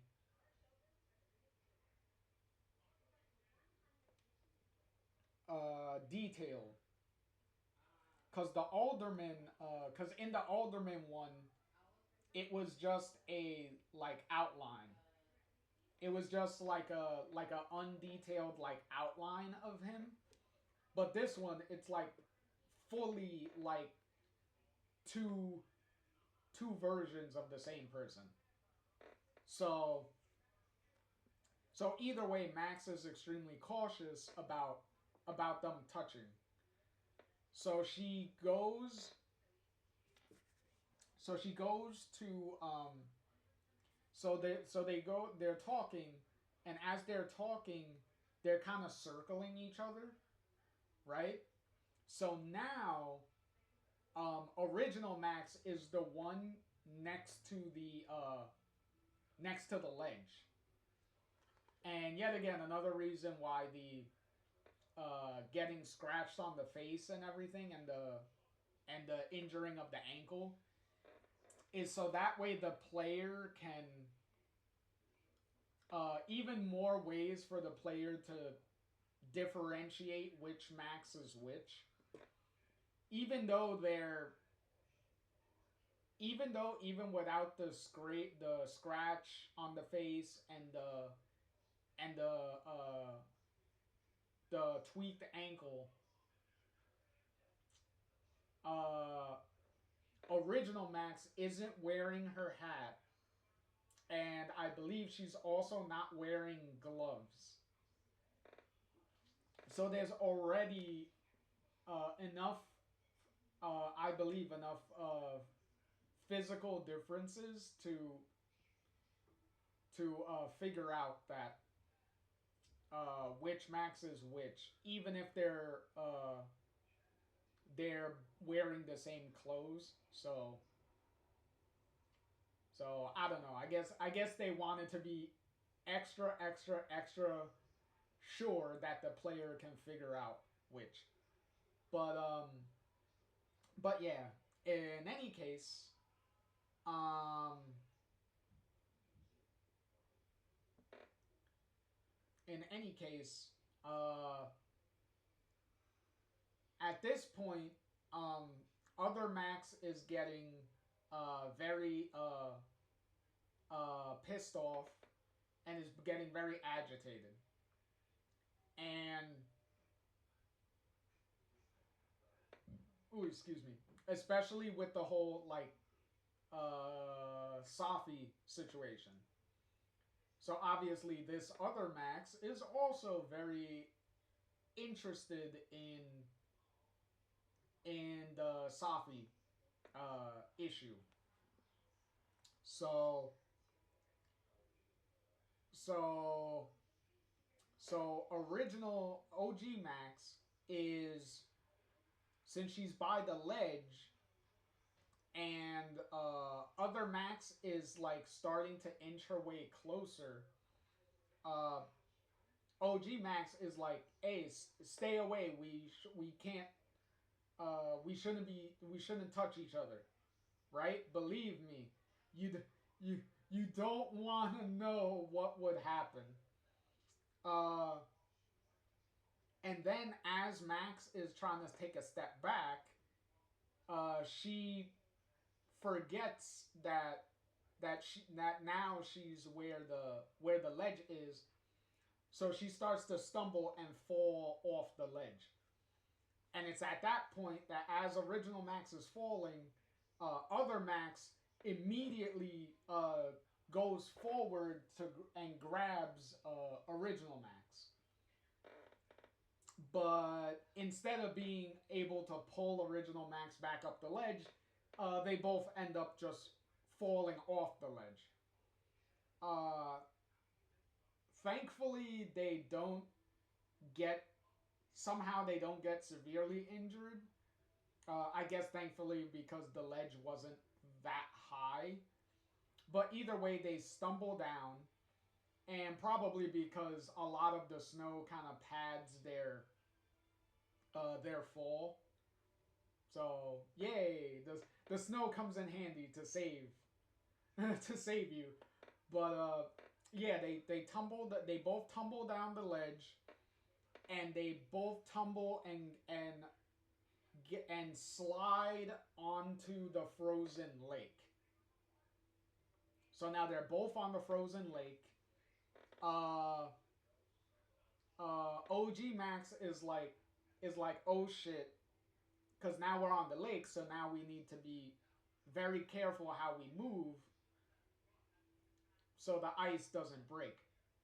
Um, but as she's realizing where they are and the situation they're in, other Max has already gotten to her feet and stuff, and right before original Max can warn her that, to don't move, OG other Max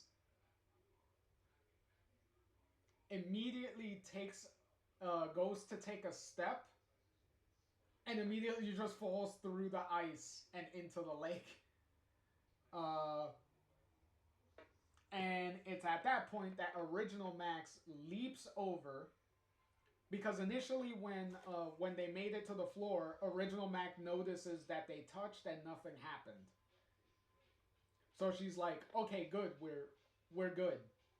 Um, so when other Max falls through the ice and falls into the lake, with no hesitation, OG Max, slides over and puts her arm into the lake and grabs and gets a hold of other Max and is able to pull her out of the lake and back on top of the ice.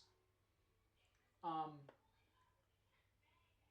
but before they can celebrate that that uh, that they're both safe, um, that's when the entire lake, icy lake, starts cracking,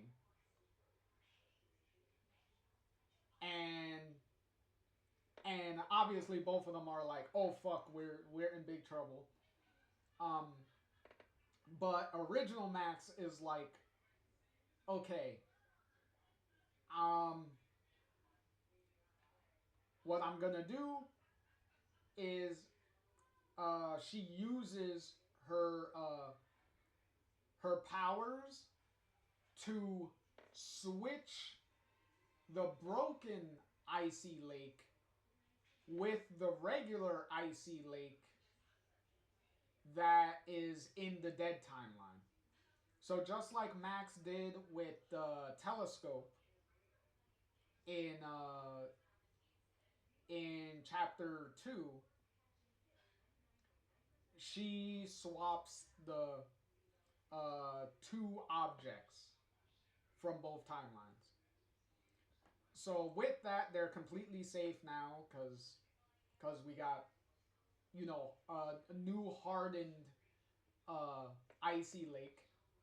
So now they can relax, and it's at this point that other Max is like, "What the fuck just happened? Like, like how the fuck did you do that?" Which which is questionable enough on its own, because it's like, wait, if this is another version of Max, what does this version know? But in any case, other Max, out of exhaustion about from everything that's happened, from all the running, and then the injury with the face and the ankle, and the near death experience, almost falling into the lake and almost drowning. Um, they other Max pretty much like passes out, right? And then as they're passing out, they they start to glow.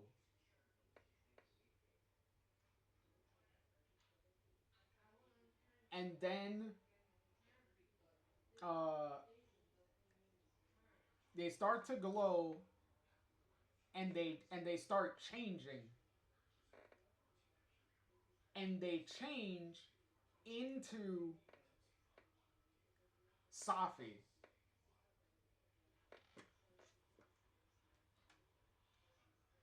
So now it's like, what the fuck? Holy shit! So,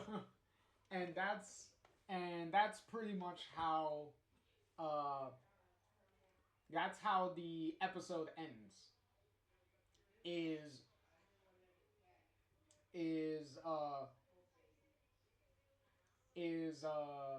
Safi being this other version of Max,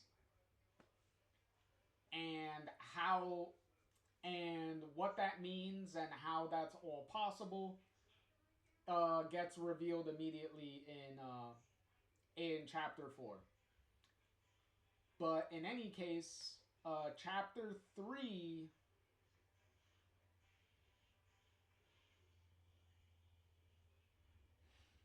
Hmm.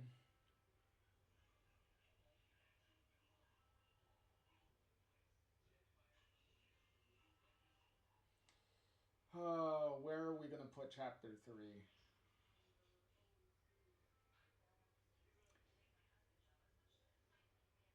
We're gonna put it in B tier. We're gonna put it in B tier because things are starting to things are slightly starting to go off the rails. Like if you can tell from my breakdown of what's happening, things are like there's some inconsistencies and things that are brought up and not really addressed. And most importantly, one of the main reasons why, for me, that that chapter 3 is on B is because of the picture thing with Alderman. The fact that she didn't hide the photo when he clearly had his back to you and was not even looking in your direction was annoying. Like severely annoyed me.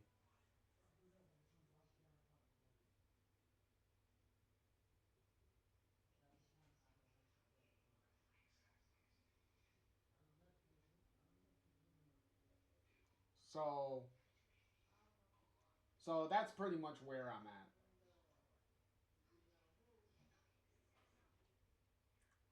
So that's why it's not.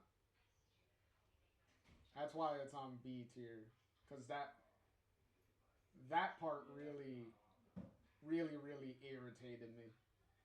So immediately that's gonna jump down. uh,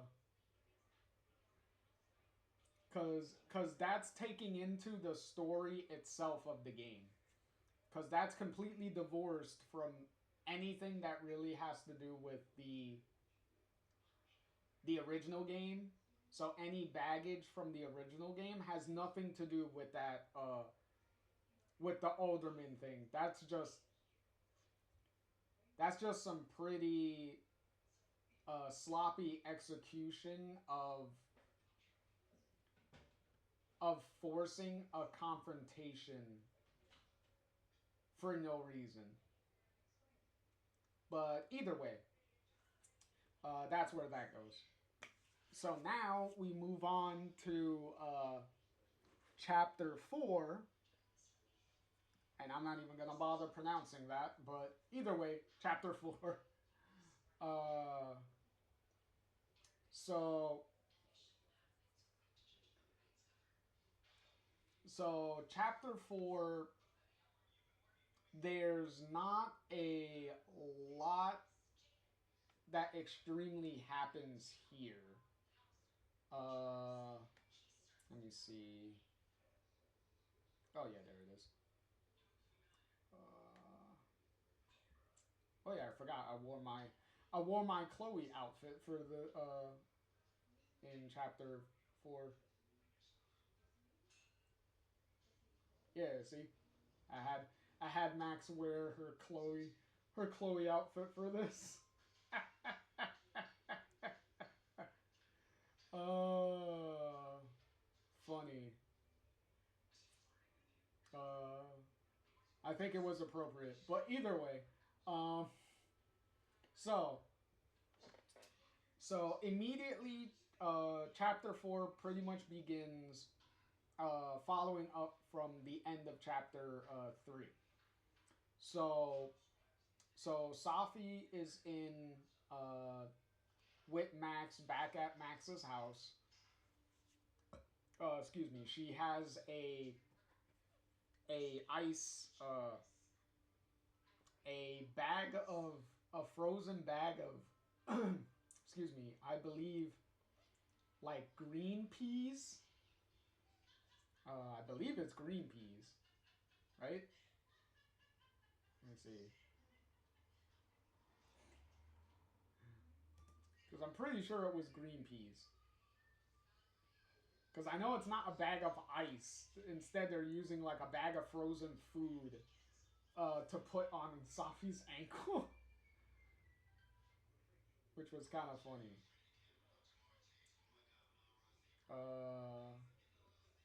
Let me see. Come on, they got a... Yeah, there you go. See, she got a little bag of peas just on the ankle. I don't know. I guess Max doesn't have an ice pack readily available. uh, but yeah. So in any case, um, you go to uh, now you're laying out all your cards on the table now.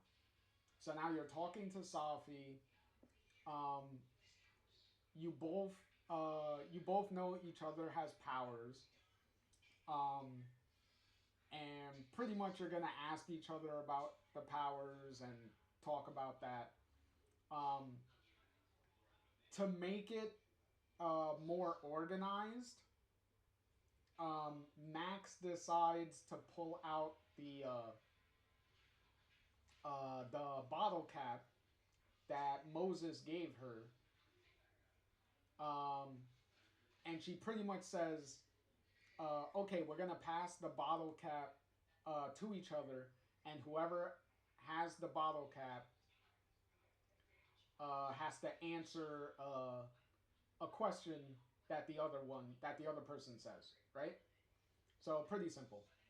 So pretty much you have to go through these list of questions that Max has and answers that Max has for questions that Safi asks.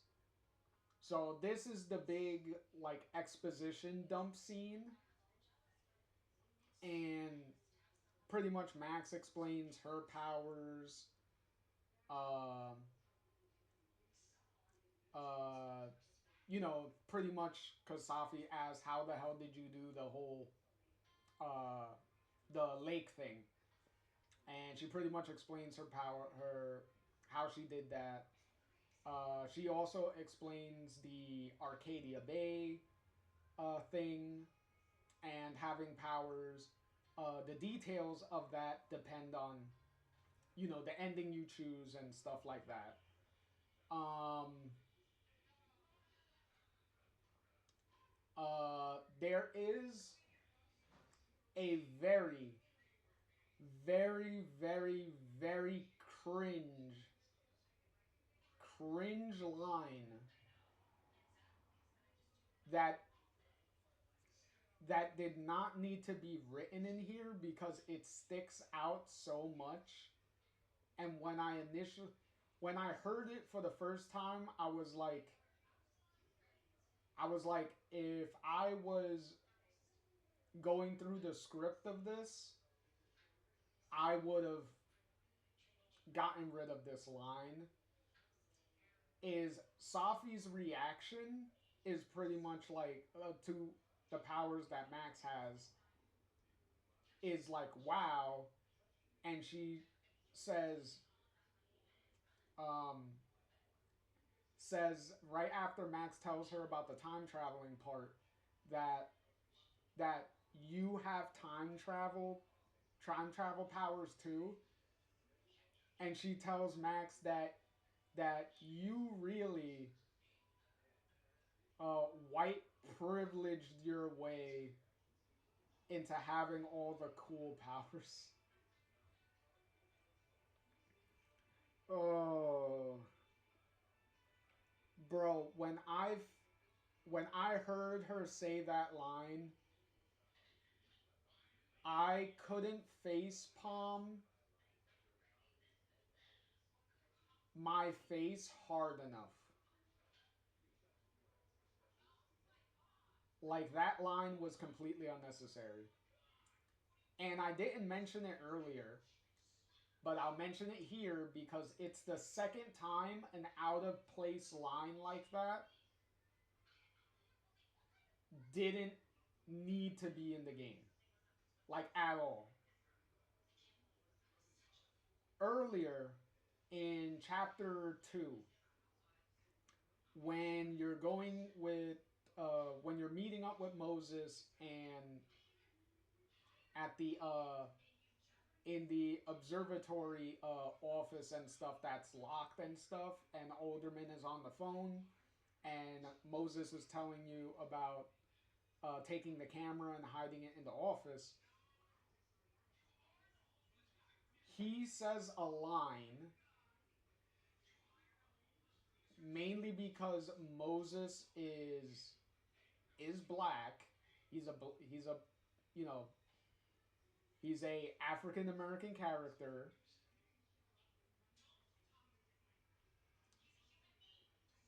When Max asks him like why the police are want to question him, he tells Max pretty much that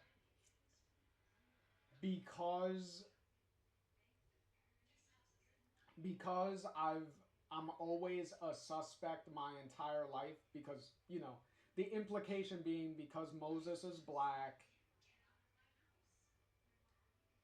police and the racial profiling thing and whatnot is because there's a murder and whatnot. The black man is the suspect and all that stuff and things like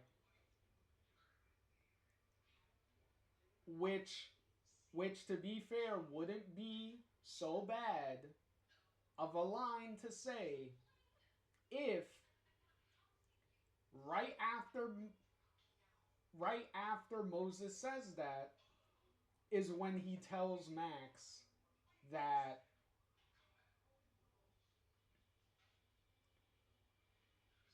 he stole the camera and hid the camera.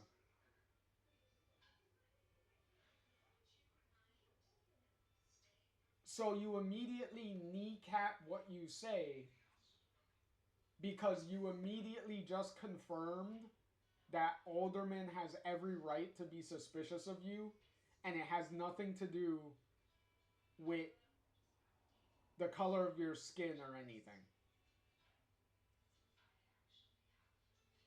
Like you just admitted to Max that you did technically commit a crime because you stole evidence from a crime scene. So yeah. So that scene and this scene here with Safi saying the white privilege thing is so cringe and stupid that it's like, why is this even in here? But yeah, so now Max pretty much asks Safi about her powers, and you pretty much she pretty much tells Max that she has the power to shapeshift into uh, into different people. Um, she pretty much you can also ask kind of how long she's had her powers and stuff, and I think she says like for a while. Um, like when she was like younger and stuff, her and her dad and her mom like got divorced or whatnot, or her dad like left her mom and stuff like that, right? And Yasmin, because of that, was very like protective of Safi and very like demanding of of Safi to do to always do like do great stuff, like putting a lot of pressure on Safi, especially from a young age, because because Yasmin doesn't want Safi to experience the same things that she did, but she's like smothering her and stuff like that. And she said that she felt that Safi that she felt like she wanted to like just be somebody else because of all the pressure and stuff that her mom put on her, and obviously all the emotional state of you know dad leaving and all that stuff. Uh, that since she wanted to be someone else so bad, uh, she gained the ability to do just that. So she was able to. So she got the power to shapeshift. so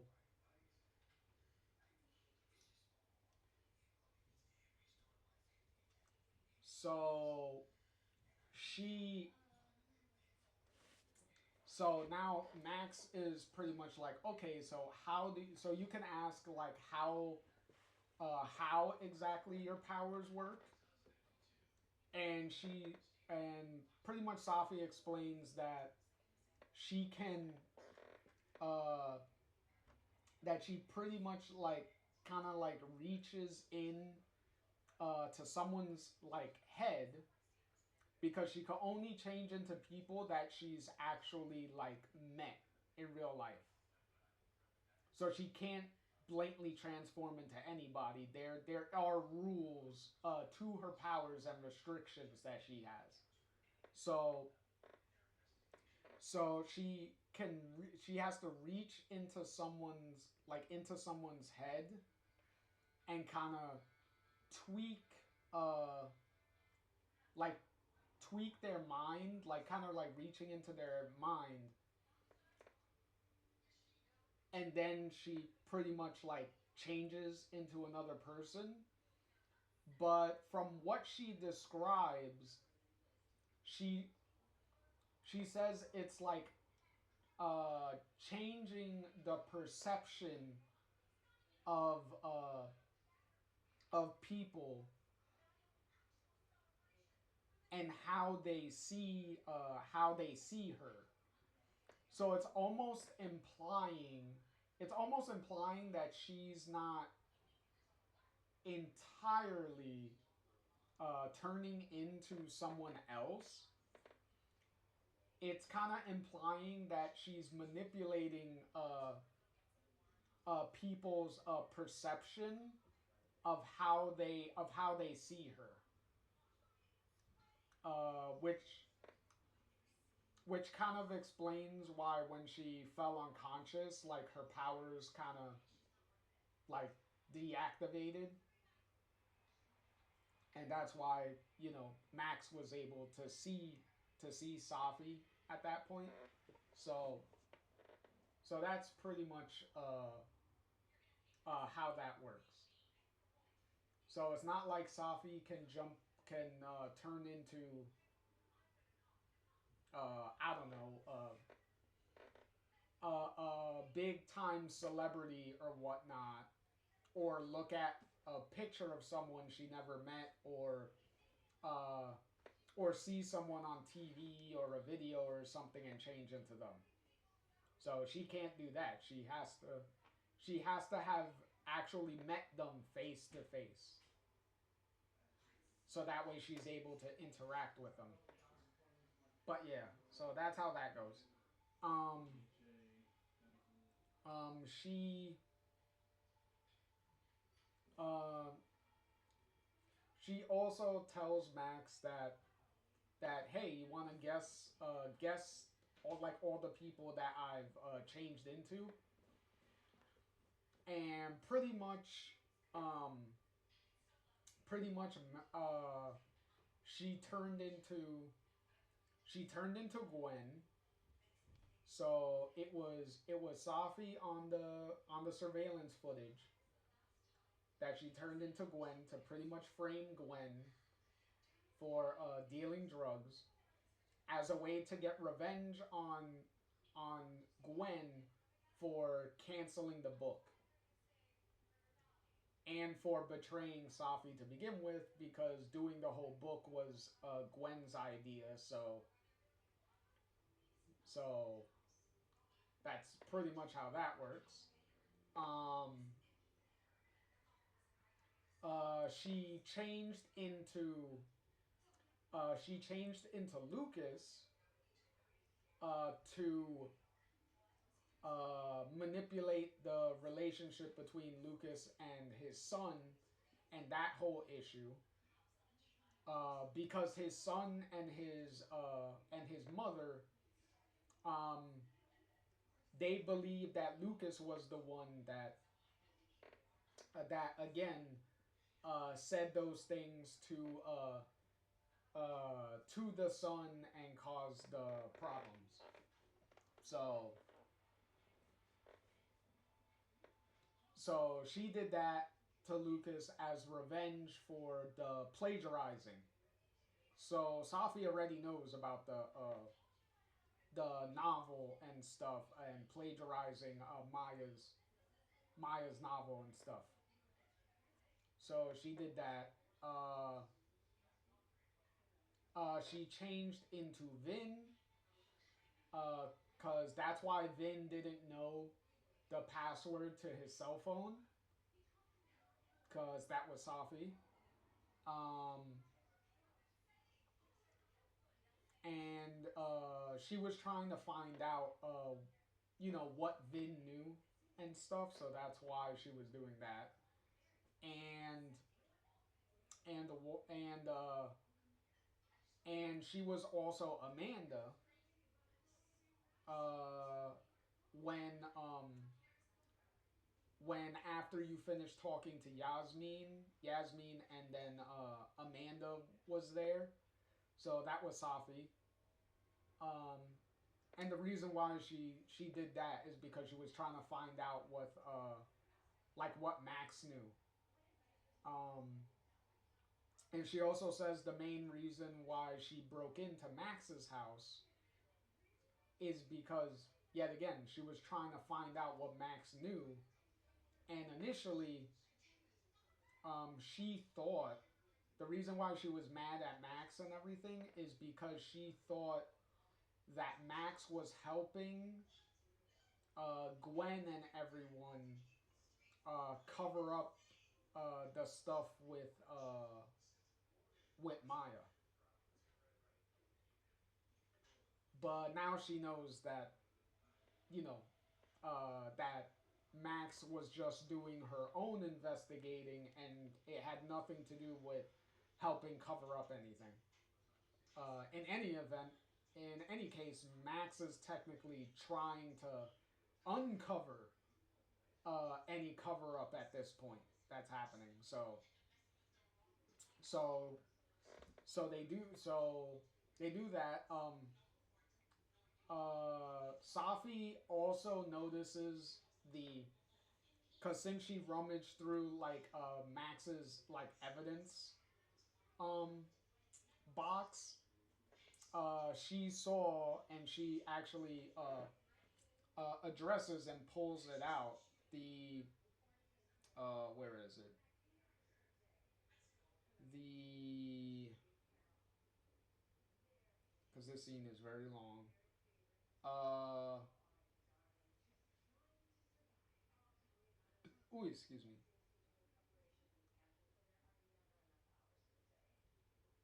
uh Pulls out the photo of Max with the gun. So pretty much Safi's like, can you explain this photo? Like, what the fuck is this? Um, And pretty much Max is pretty upfront with her. She's like, um, is that pretty much I think I killed you in the other timeline because you're dead, and I think I may uh, kill you have to kill you at some point, and I don't know why. Like I'm trying to figure out like why would I have to do that? And obviously Safi is kind of like, okay, that's a lot to take in. Um,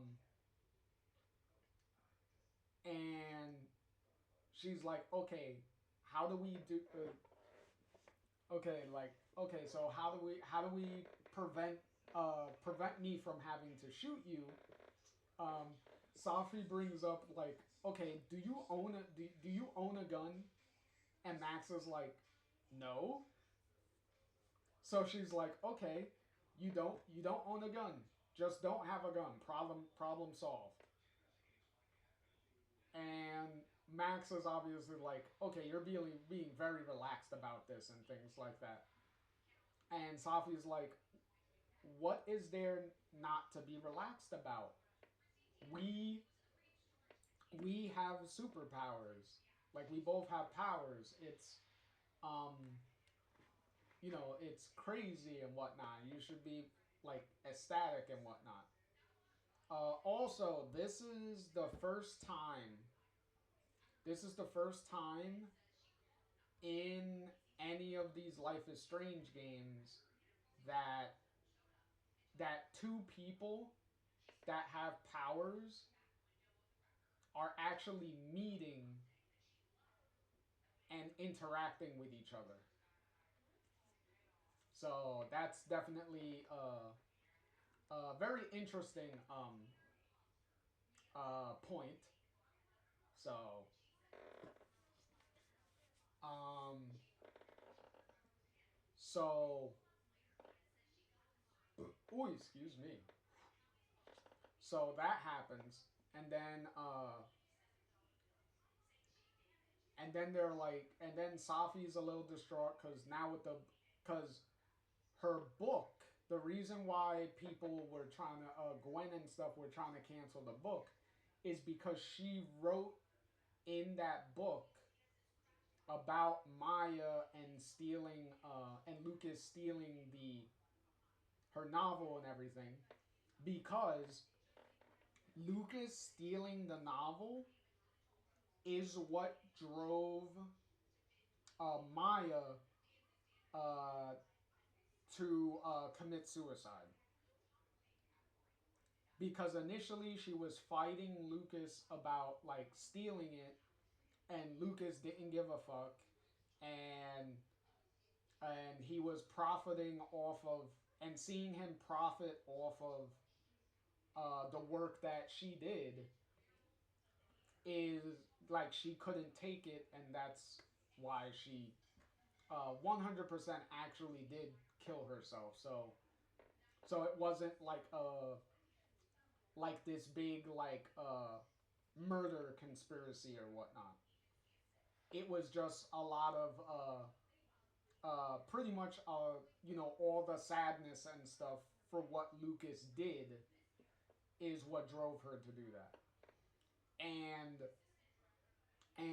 Safi is doing all of this and did the book as a way to try uh, to expose this. And the reason why she's also going after went after like Gwen and and uh and stuff is because and Vin technically she initially didn't go after Vin, but some of the new information that Max tells her that he pretty much lied in when they were investigating Maya's suicide and why she would do it. He initially lied to keep the whole Lucas thing under the table. So pretty much the school administration was hiding the plagiarism. That's why she was going after like the people that were hiding it. Uh, which also included her mother technically, which which uh which Safi does bring up, and she says that her and her mom talked about it and kind of hashed it out. So apparently they're fine. So there's that. Um, Safi also mentions that she didn't become Moses at any point because since she really likes Moses, she refuses to change into him. So she kind of says, kind of like Moses is off limits. I'm not. I don't do that. Um, so now with the book deal being dead, she's a little like kind of like at a loss because she did all this to expose Lucas and everything, and now she's not, gonna be able to. And Max pretty much proposes. She's like, okay, with what you know and the evidence that I have, we could work together to um expose Lucas and what he did. And we have the perfect place to do it at the Krampus party. Because we know Lucas is going to be there because he's going to make a big announcement about the book being turned into a movie and stuff. So he's going to be there. And also the Krampus party is going to be at the bar. So it's not like it's going to be a new location. Um, Pretty much this game has very, very, very small, uh, locations. Well, small amount of locations because you only have the inside of the campus, the courtyard, Max's house, and the bar. That's it. Those are all the locations that you go to, and the courtyard's not very big, and the inside of the campus is also not very big. It really makes Haven in True Colors seem way bigger. Like, cause in Haven you had the big street that connects all the shops and all the buildings. You had the park. You had the bridge area. You had where the bus stop is, and then you can go inside the Black Lantern, which is also connected to the apartment. You can Charlotte's weed dispensary, Steph's record store, uh, the flower shop, Eleanor's flower shop. So you definitely had way more diverse places to go, and plus the scenery of Haven was a lot more lively. Because as far as Caledon goes, uh, the location is not really that big. Well, aside from not being that big, it's also not really visually uh, different and varied because most of the place is all covered in snow. So it just looks like all a big thing of just white all over the place. So there's not really much differences going on. Plus, even with the Christmas decorations that are around, depending on the location you're in, the Christmas decorations are not really a lot going on. So, so probably a lot more visual variety probably would have helped with the extreme amount of going to the same spots over and over and over and over and over and over and over again. So, um, but yeah, so now since we team up and we're gonna expose Lucas and whatnot at the party, we immediately go to Luke the we fast forward at least a day because Safi needs to get her like all the evidence she has together and stuff, and then they get ready for the following night for the Krampus party. So now they have everything. They get to the Krampus party, and Max is with Safi, and she's like, "Okay, what's the plan? What are we gonna do?" And Safi's like, uh, "They have the projector for when Lucas makes his big announcement. They're gonna, show some stuff on the projector, right?" Um, I put all the information we have on on this USB. So what we're gonna do is we're gonna swap the presentation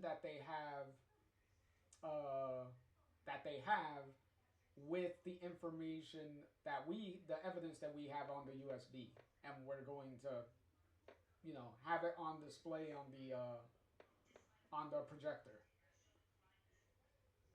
And it's like, okay, now we have to figure out how we're gonna do the switcheroo and how we're gonna do all that. So pretty much you have to trick some people and at the same time uh, try to convince certain people to help you with this. So, excuse me. So you pretty much break off so you can each go to certain people to help to see if they can help, right? Um, so depending on your relation, how Max handled their relationship with Gwen, Gwen can kind of help. So you could do that. Uh, you can talk to Amanda, but Amanda's not really gonna do anything. All you really do is kind of tease to Amanda that some crazy shit is gonna happen during this party. Uh, um, you can also. Oh yeah, for the cat. Oh yeah, Diamond and Moses are pretty much playing. I guess their version of Magic the Gathering or whatnot in the back of the bar, with the booths by the bathroom. So they're kind of over there. Um. Uh.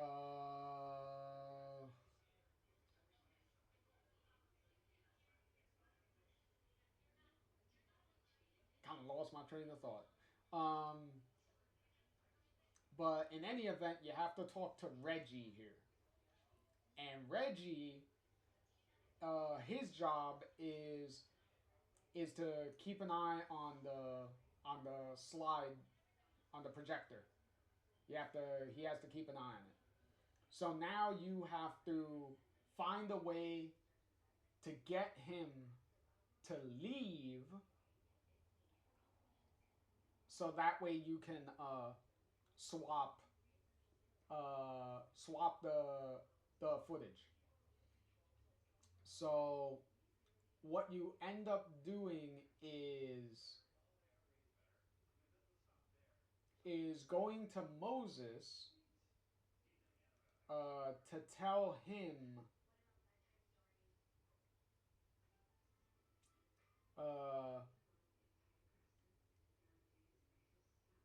No, you go to I believe you talk to Dead Moses first, to Dead World Moses first, and ask him how to sabotage a projector.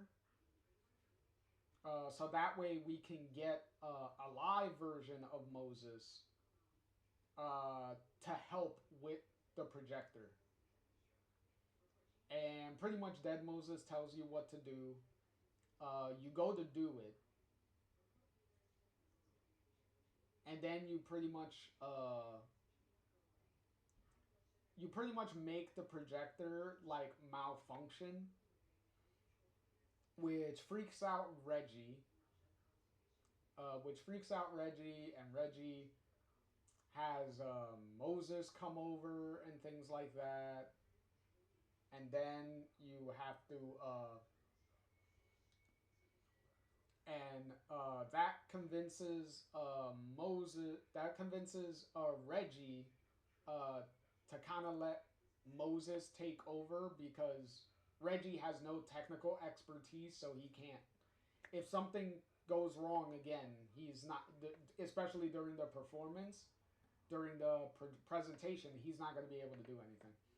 So now we got Moses helping out on the projector. Uh, so we also get a.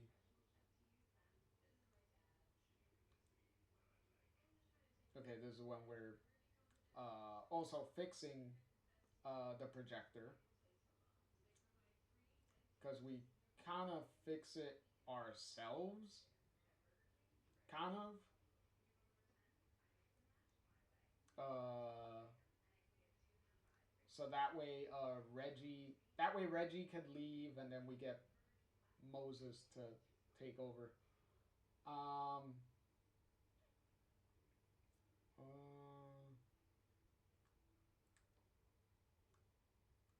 Moses leaves. Well, not leaves, but he takes over the projector. We also have this sweet little moment with Dead Moses here, where Dead Moses is fixing up this gingerbread house, which is something him and Safi have kind of did. And since obviously Safi's dead, um, we we he can't do that. So we can go to the Alive timeline, talk to Safi, and Safi can give him the chimney of her gingerbread house that she built in the Alive timeline. And she pretty much like marks it and whatnot, so that way he knows that it did come from her. And you could bring it back to him so he could use the chimney to finish his gingerbread house that he's making here, because he didn't have a chimney to use. So it's a nice little sweet indirect moment uh between Safi and Moses, especially since Safi can't be there, because there's not really a moment that Max has in the game where she like grabs someone and tries to go into the other timeline with someone. So they never really uh, bring up or try to bring up that as a possibility. So that would have been interesting to see if Max had a situation where she could have potentially brought someone over with her to the other side. So, but yeah, they don't do anything with that, like with that possibility.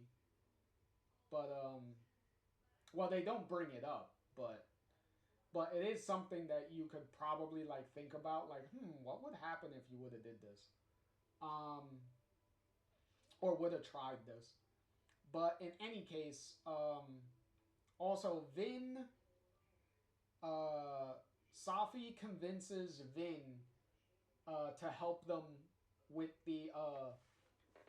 with the presentation, because Vin is the one that's kind of overseeing it. So he's the one that's supposed to be like talking with, like, back and forth with Lucas and stuff for the presentation.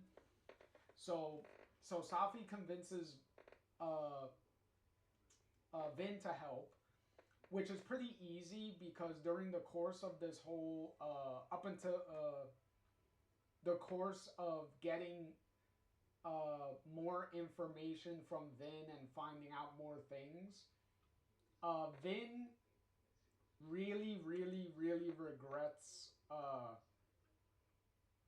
what he did to Maya, because obviously him covering up things and covering up the evidence of the plagiarism, he pretty much had a hand in pushing Maya to suicide to begin with. So Vin is taking this situation as a kind of like a second chance for him to make amends and take responsibility for what happened. So that's why, you know, it wasn't really hard for Safi to convince Vin to help them. So we do that, and when we after we got everything in place and we're all ready to do it, Vin tells you that uh, Vin kind of like excuses himself for a minute while Max and Safi pretty much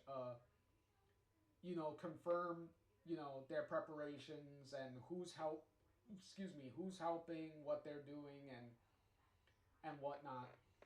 And then Vin comes back and he's worried because he's like, I just heard that Lucas is having some second thoughts about doing this presentation, and it's really looking like that he's probably going to cancel the whole thing. So they're like, we can't. He has to go through with it, because how else are we gonna, spring the trap, pretty much, right? So they pretty much say that he's out on the patio on the phone right now, trying to make a decision on what he's gonna do. So now we have to go to the patio and try to convince him to go through with it. Um, but Safi herself uh, can't talk to Lucas, because one, he's gonna be already suspicious because of their prior and current, like, antagonistic relationship with each other. So what Safi ends up doing is shape shifting into Loretta and trying to, like, uh convince him that, like, oh, we're gonna do an interview, it's gonna be great, like, with the big announcement and stuff. I want to make an article about it, put it on like a podcast or something, talk about it for my podcast and things like that. Like, maybe I could interview you on my podcast about it and stuff like that.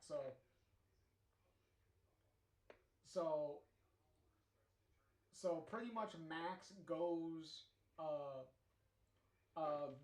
after her, because Safi goes up to him as Loretta, like, first. So they don't go up at the same time. So she goes to do that, and then after a while, Max goes over to pretty much tag team against Lucas there, to convince him to go through with it. So either way, no matter real choices you do in this situation. Either way, you can one way or another you convince him to go through with it. So he goes through with it. Um, the easiest way for me that I usually do it is to play into his ego and how vain he is and stuff and full of himself he is. So that's the easy way to get him to go through with it anyway. So so he goes back inside, right? And Max pretty much follows behind him, right? Because obviously Safi needs to uh, go to a private area to do the shapeshift and then come back to the party. So as she's doing that, um, Max follows Lucas back inside, and she sees Lucas patting his coat pocket like he has something in his coat pocket, right? So Max is looking and is like, okay, that's kind of weird. And then he takes off his coat and then he puts it on the coat rack. And then he leaves to presumably just to go over his speech and what he was gonna say, right?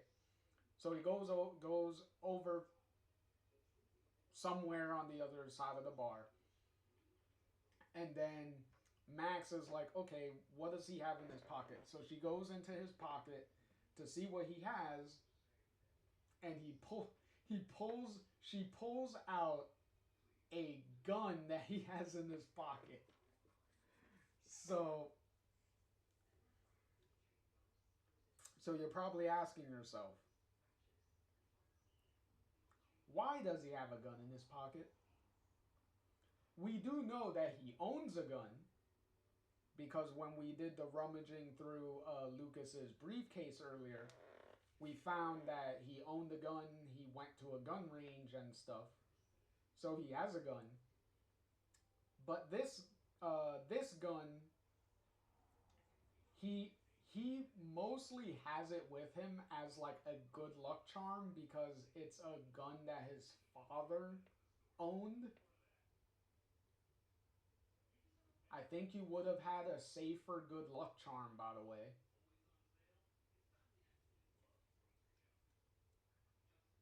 Also, the crazy part about this too is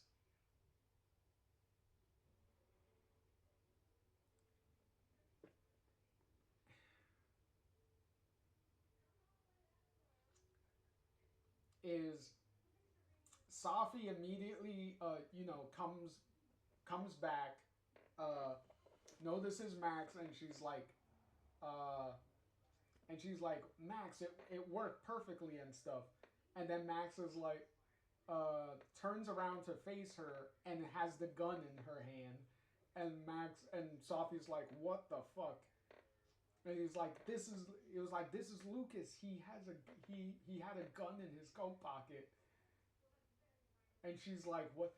And and Safi also kind of has another cringe line here, but this one is a little bit more forgivable given that it's actually related to the situation, and it's more of a dark humor joke of Safi's that she pretty much says, what is it? Lucas will try to shoot me, you'll try to shoot me. She says America has a problem. And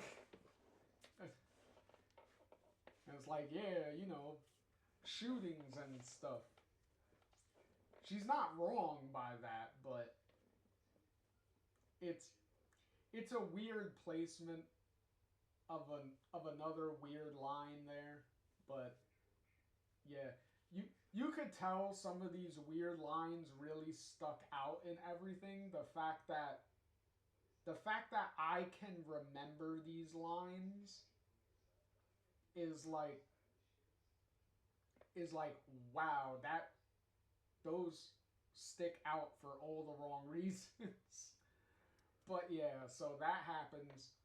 Um, so Safi is pretty much like, okay, give me the gun. I'll take the gun because now you don't have the gun, so you can't shoot me, right? So, so problem solved. So she takes the gun, and just so you know, let me see if I could get a good uh, picture of it.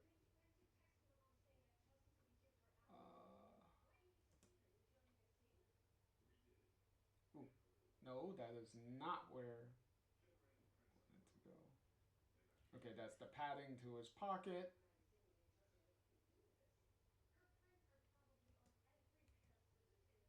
See, this is the gun that's in his hand.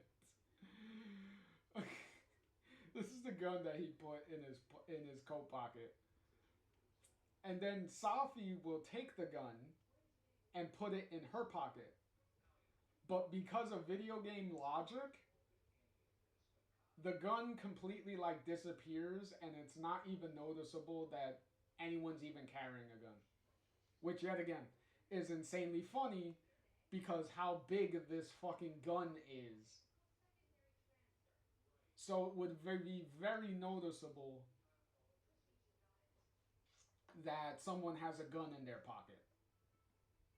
But you know, video game logic is it's just insanely funny with some of these things. And as I said, it's not a it's not a major problem for the game. Because this isn't the only game that does this. Like a lot of games do this, where you have the video game thing of putting an object in your pocket and it just disappears into the abyss, no matter how big or anything it is, and the character is supposed to be carrying it anyway. But yeah, but in any case, she takes the gun, so now she has the gun, and then now the presentation starts to begin. So now it begins. It begins normally, because they go over Lucas's book, his famous book, and all that stuff. And they're like, okay, we're gonna dig a little deeper into that, right? And then it's at this point that uh,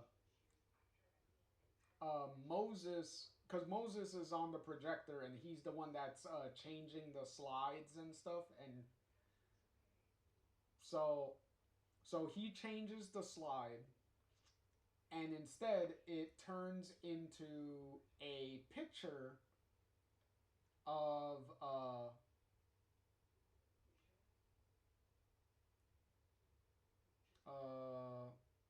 let me see if I could get it here. Because it's the only time you actually see what Maya actually looked like. Because where's the come on?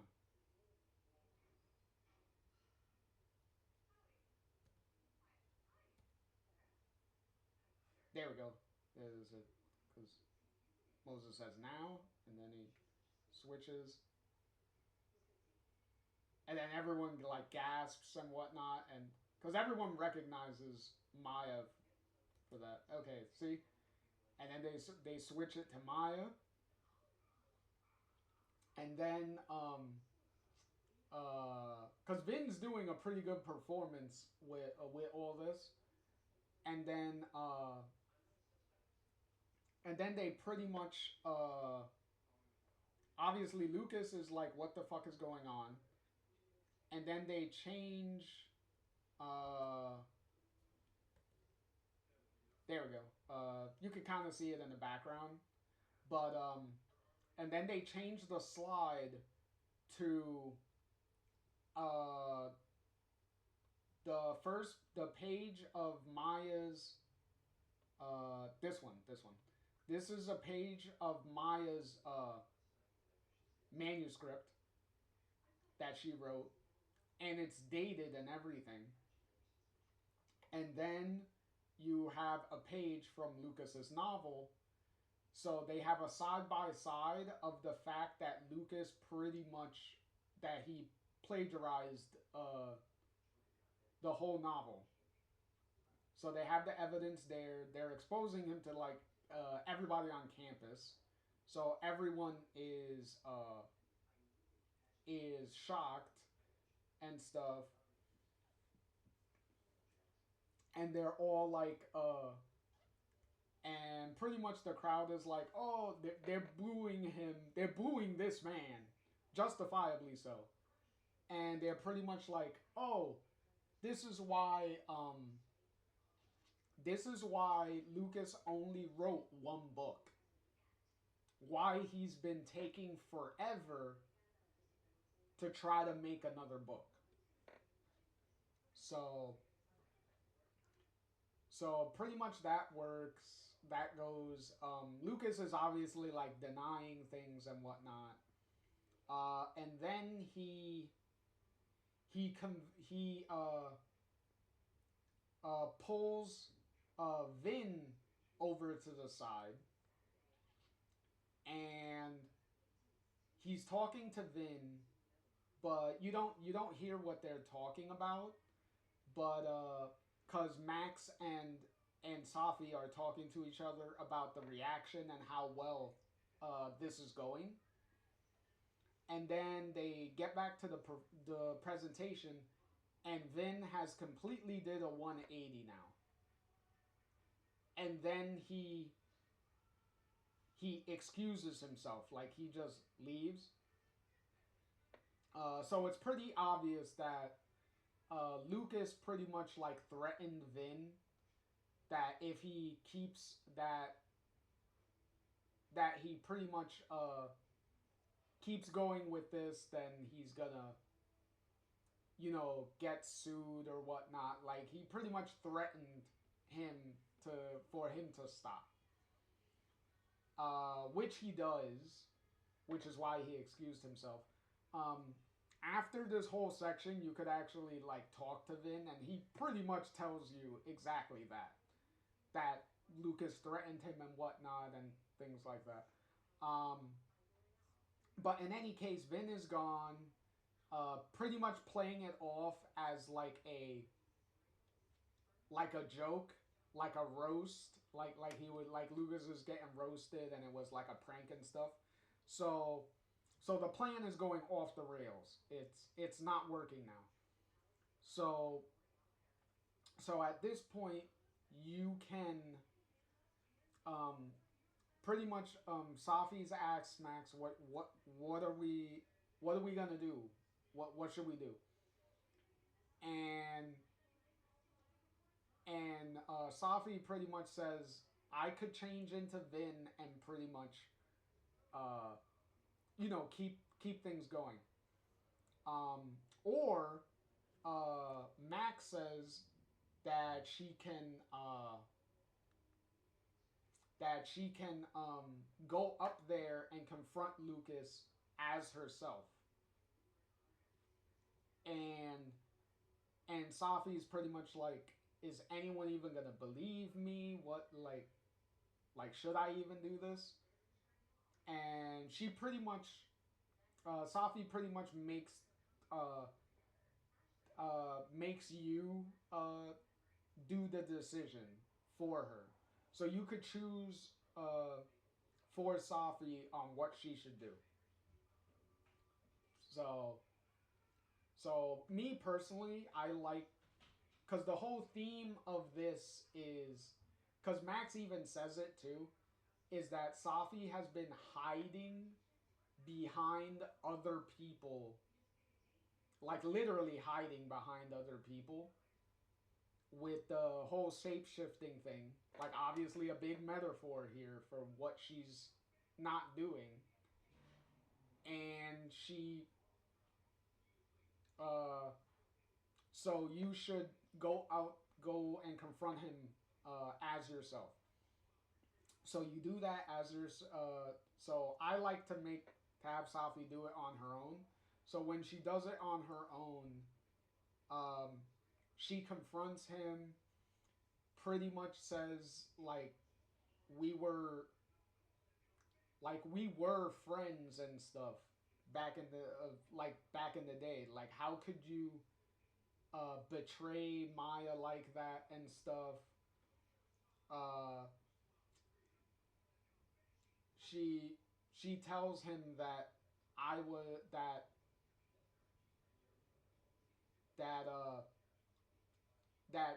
that Maya repeatedly asked you to stop and whatnot of uh for doing this, and you just kept going and stuff like that,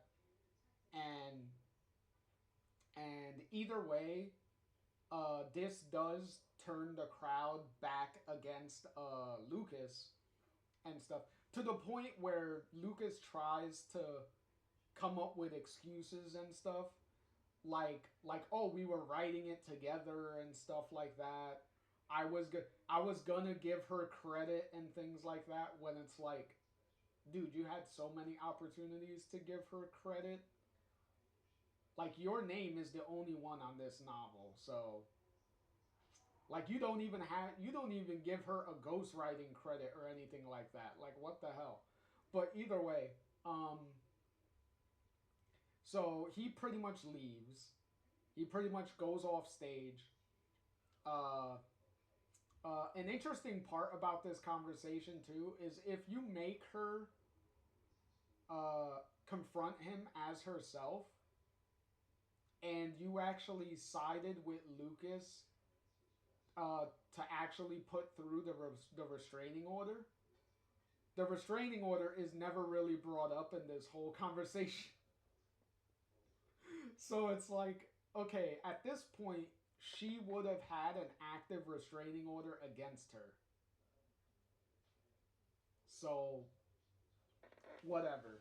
But either way, he gets fully exposed. His plagiarism is out for everything to see. Blah blah blah. And then and Max and Safi are, obviously happy that everything turned out well. Everyone's all happy. Everyone's good. And then Safi's like, okay, we should go out to celebrate and stuff, right? And right before they can leave, Lucas walks up to them and is like, and pretty much goes to Safi and is like, is like, I need to talk to you. There's something really important that you should know. In private. Which, and then he goes off, to where, to, I presume they would go to the patio, because the patio would be the most private area to talk. So he goes off there, and then Max pretty much is telling Safi this is a really bad idea. And pretty much Safi's like, don't worry about it. Remember, I'm the one with the gun. So it's like, all right, whatever. And Safi um, goes off to meet up with Lucas, right? And in the meantime, while Safi is off screen talking to him, right?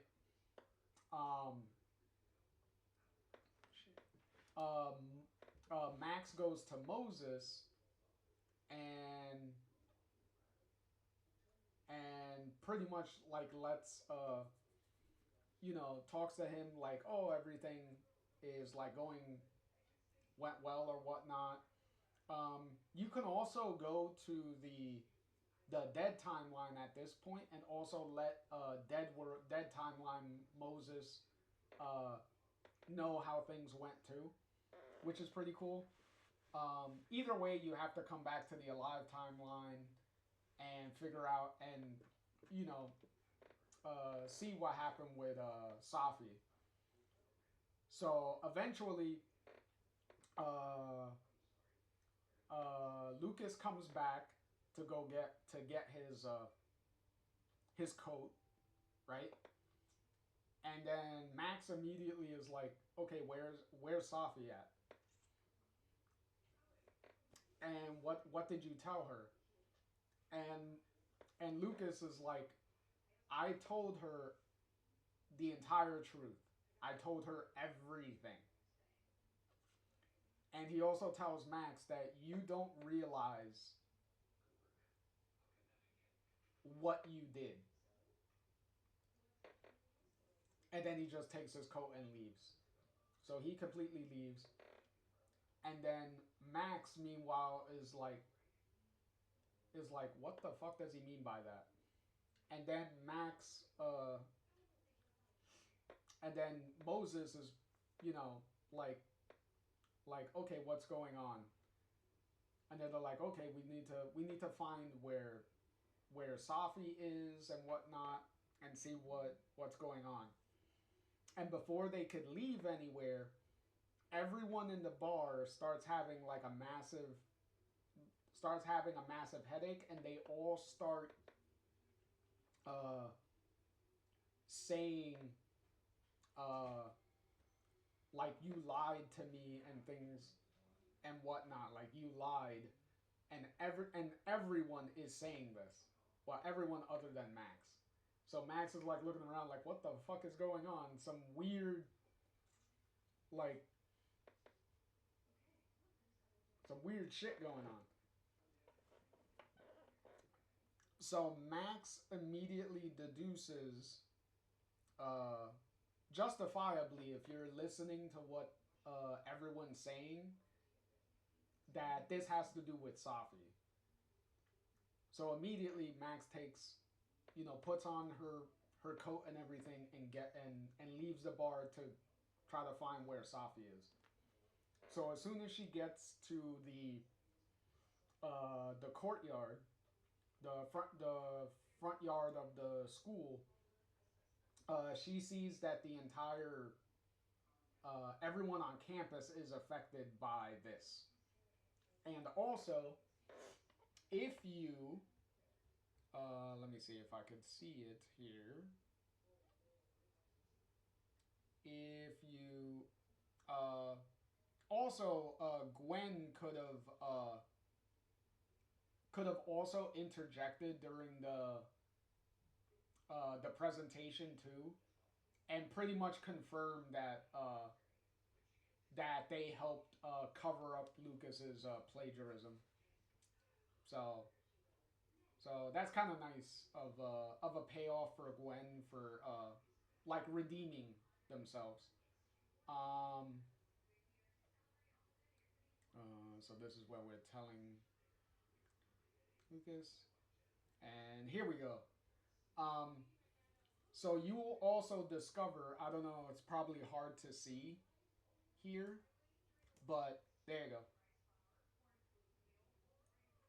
You can also see that along with everyone being affected, also you will see the storm in the background. So the storm is 100% here already. So now you need to go find where Safi is. And also these if you go to the dead world, like, there's no storm. Like, nothing's happening here. See? So the dead world has nothing going on. Also, these photos, some of them are heavily implied to be glimpses into other timelines.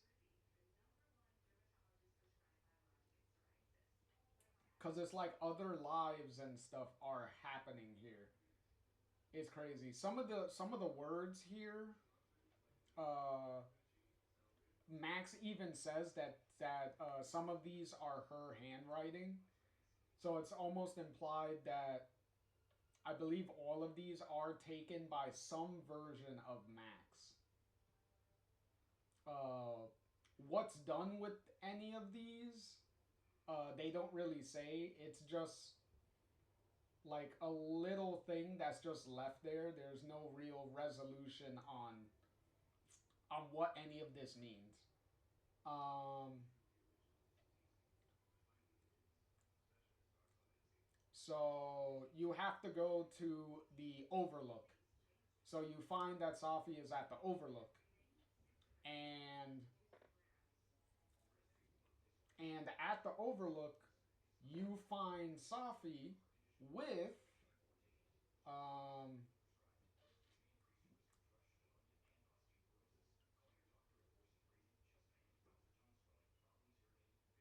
There we go.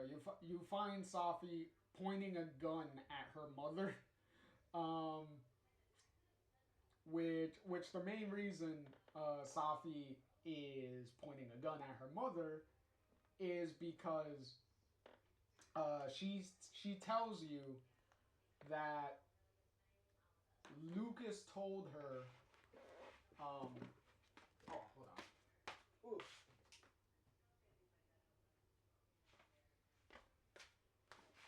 Is that Lucas told her every told her that her mother was technically the the orchestrator of hiding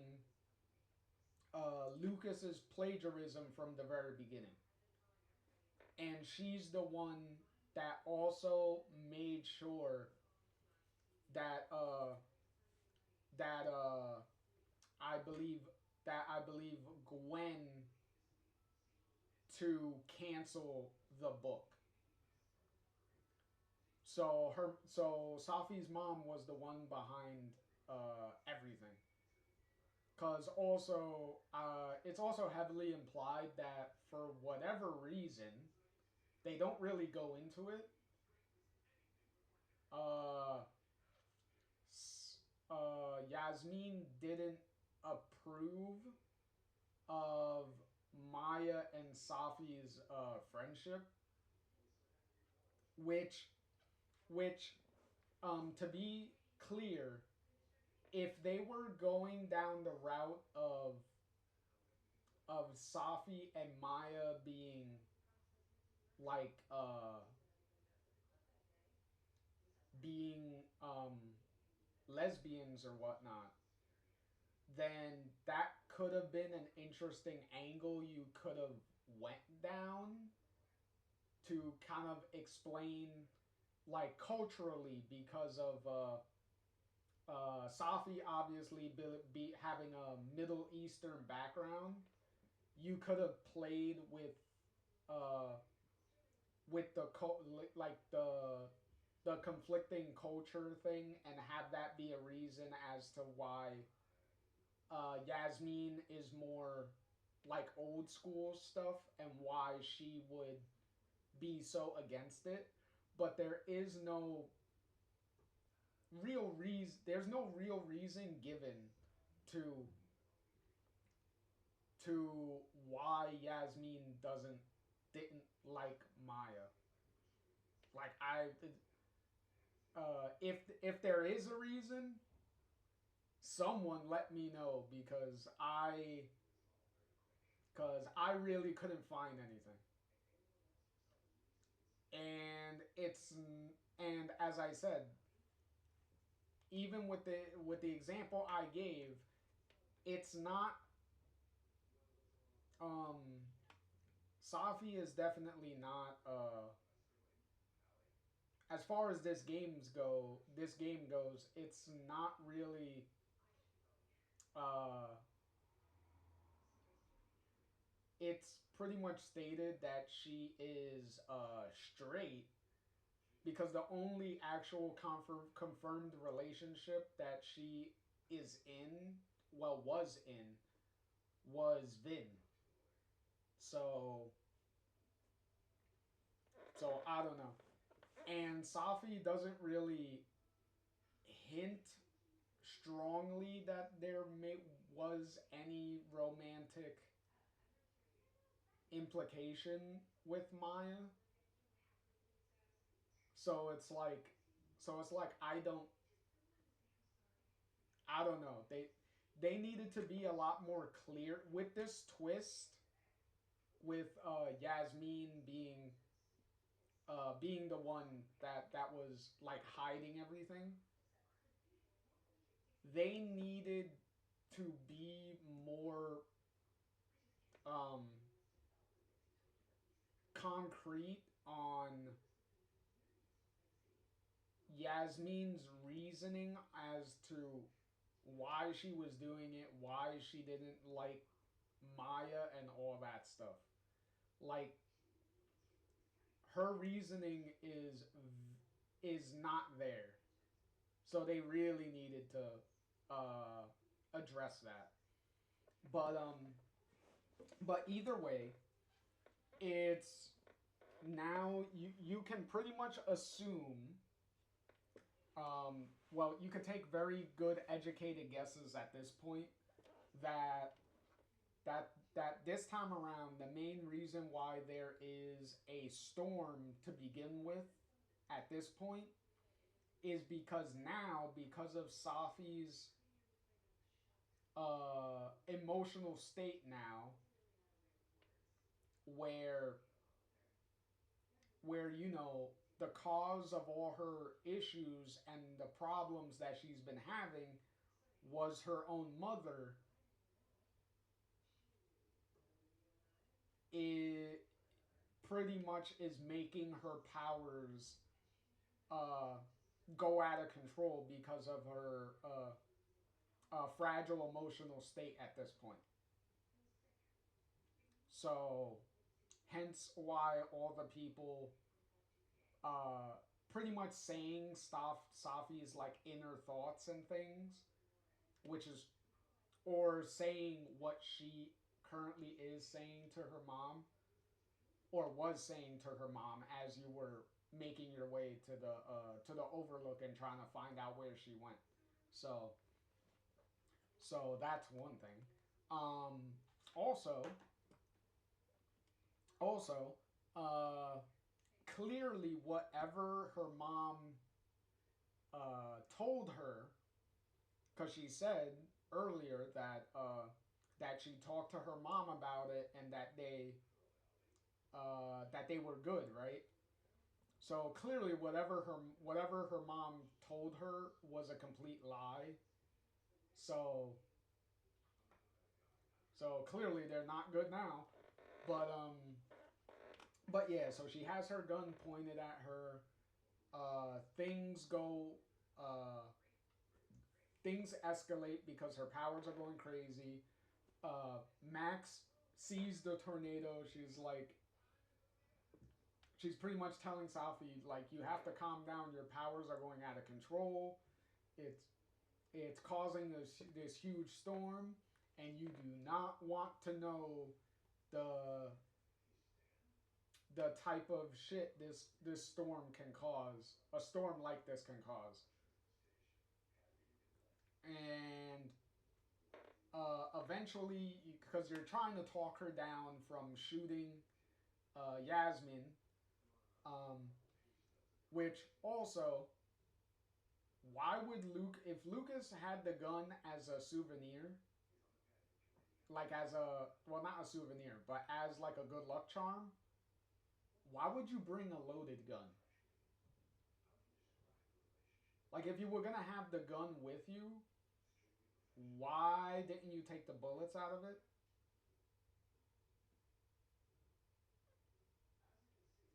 Because up until this point, you could reasonably assume that, like, oh yeah, there's no bullets in that gun. And she's just being overly dramatic, and obviously Safi and Yasmin and Max won't know that. But the twist will be like, oh, the gun's not even loaded. Because of course it wouldn't be. But no, eventually Safi would be um, really distraught and actually shoot Yasmin in the arm anyway. Um, which will either happen one of two ways. Either she just gets like emotionally elevated and shoots her, or you could do the really stupid thing and tackle Safi to the ground to get the gun away from her, and when getting tackled, Safi, the gun goes off and shoots Yasmin. But either way, Yasmin gets shot one way or the other.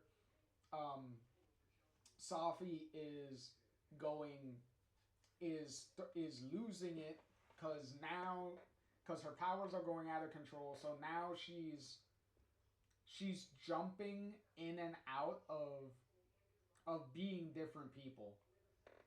Like she changes into I believe she changes into Vin, she changes into Gwen, she she uh she just starts jumping around as different people.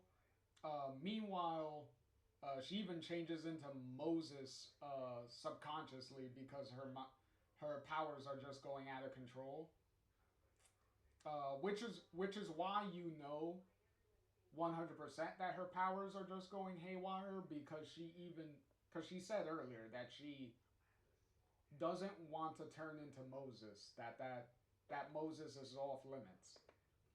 So her powers going out of control and her involuntarily turning into him, it's going all over the place. Um, and obviously, Yasmin is freaking out because she's seeing her daughter changing into different people. So she's like, "What the fuck is going on?" so, so, so yeah. Either way, even after getting shot, depending on how you handled your relationship with Yasmin, either Yasmin is gonna treat Safi like she's an imposter or like a monster or something, or she's gonna treat her like her daughter and stuff anyway, and is going to tell Max to not worry about her, try to help Safi, and you can do that. Uh, um, uh, so yeah, you see everything. You see her just phasing through everybody, and her changing into Lucas pretty much also confirms.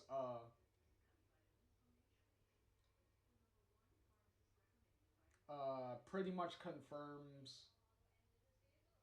Uh, that she turned into him to ruin his relationship with his son and all that stuff.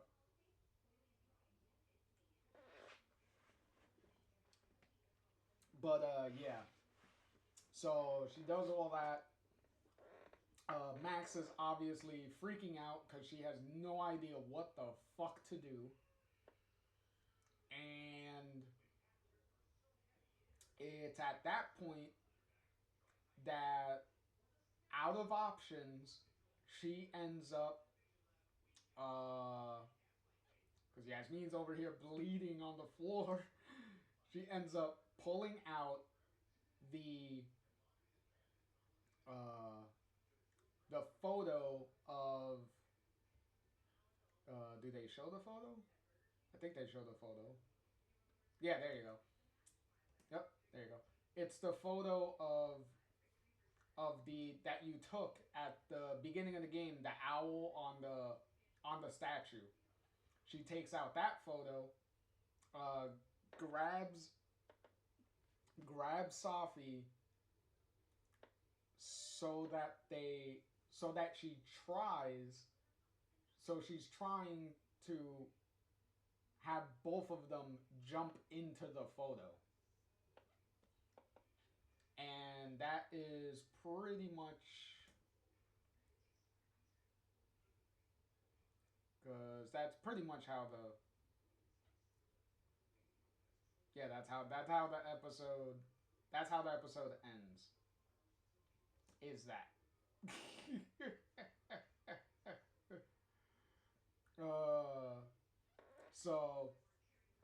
So the episode ends with Max attempting to have both of them jump into the photo. Will that work? Even if it does, how the fuck is it even gonna work out or anything? So either way, we will leave that for the next episode. But in any event, we are going to put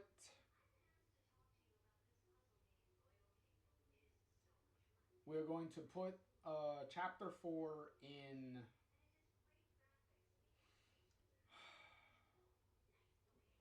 hmm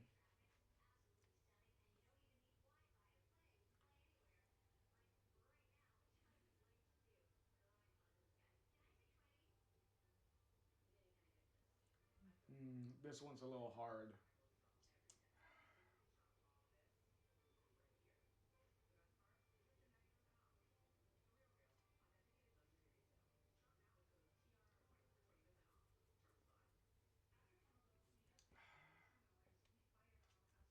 I think I'm going to put it on B tier. Yeah, I believe I'm going to put it on B tier, slightly below. Oh, excuse me. I believe slightly below chapter 4. Hmm. I mean, slightly below chapter 3. Uh,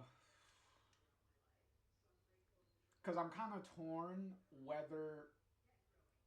to put whether to put chapter 3 and 4 uh, whether to swap them in front or behind each other. Hmm.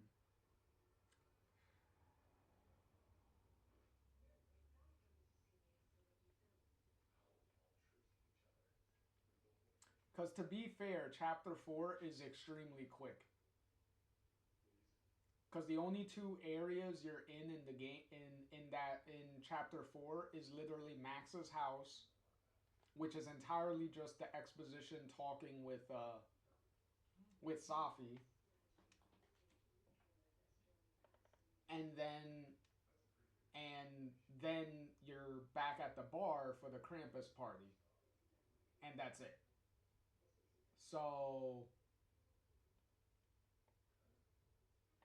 so there's not really much going on because it's just that, and then once Safi's powers go haywire, you're in the courtyard, and then you just make your way to the Overlook, and then that's it. So,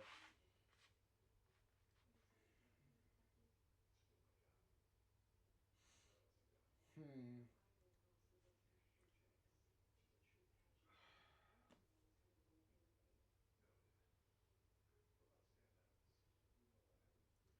You know what? I'll keep chapter 4 slightly below 3, mainly because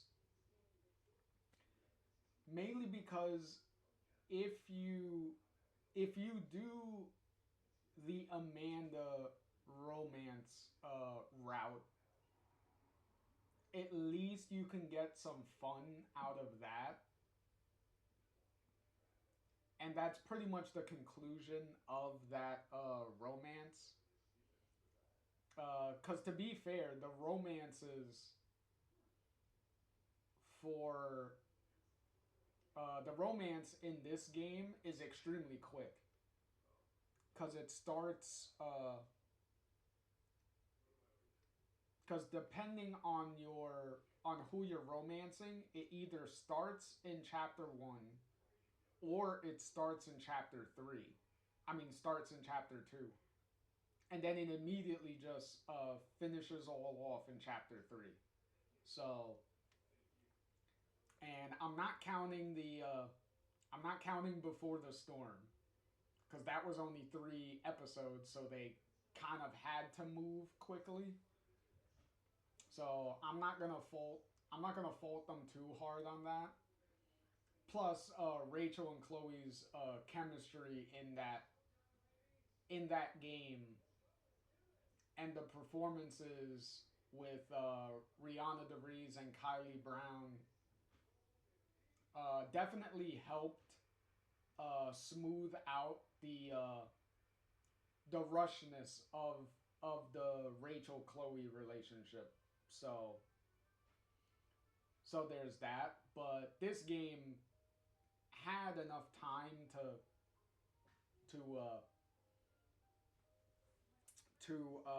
do the to make the romances more spread out, but obviously that wasn't a they couldn't really do that. But to be fair, if they didn't have enough time to do all those romances, to do the romances really, then they should have just not had any.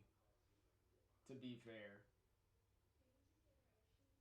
because it almost feels like those romances are just there because the original game had it, Life is Strange 2 had it, and True Colors had it.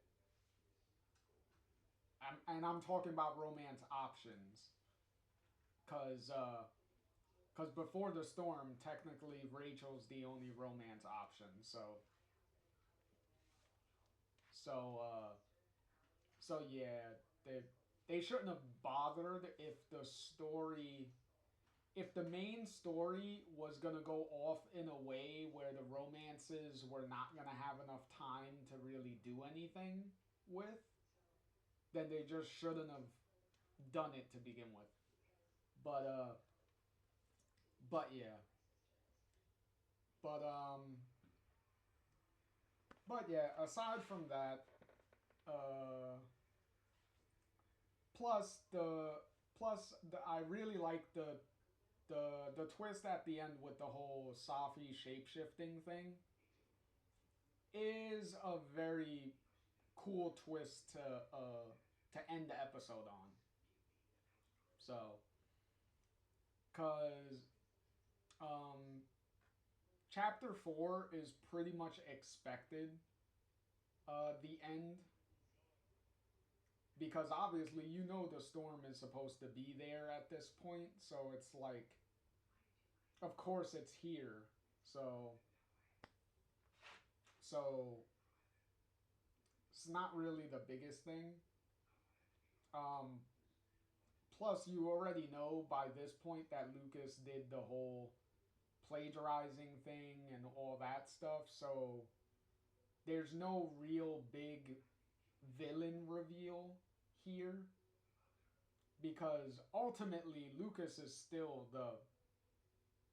the technical villain in this situation anyway because nobody told him to do the plagiarizing anyway. The plagiarizing itself was still his idea. It's just that once people found out about it, it was a matter of certain people helping him cover it up thing. So so there's that. But yeah, so I will say the effect and stuff of Safi's powers going out of control, and then her screaming and stuff while kneeling on the ground, switching between all the different people uh, that she's turned into is really creepy and creepy in a way because the screaming and the wailing and is pretty good and whatnot. So that's pretty memorable. But so yeah, that's where we go with that. So in any case, so we'll leave that B tier for now. If I have second thoughts about anything, I'll probably do it once we finish everything else on this list here. Then maybe I'll do one last little run through to make sure that all these spots are finalized once everything is out in the open with this. So yeah. So yeah.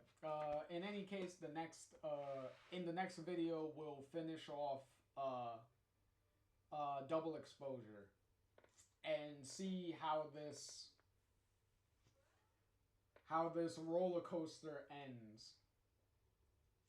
But well, see how this ending of this roller coaster stacks up to everything else. So in any case, this has been JR here, signing off, and I will catch you all in the next one. Later.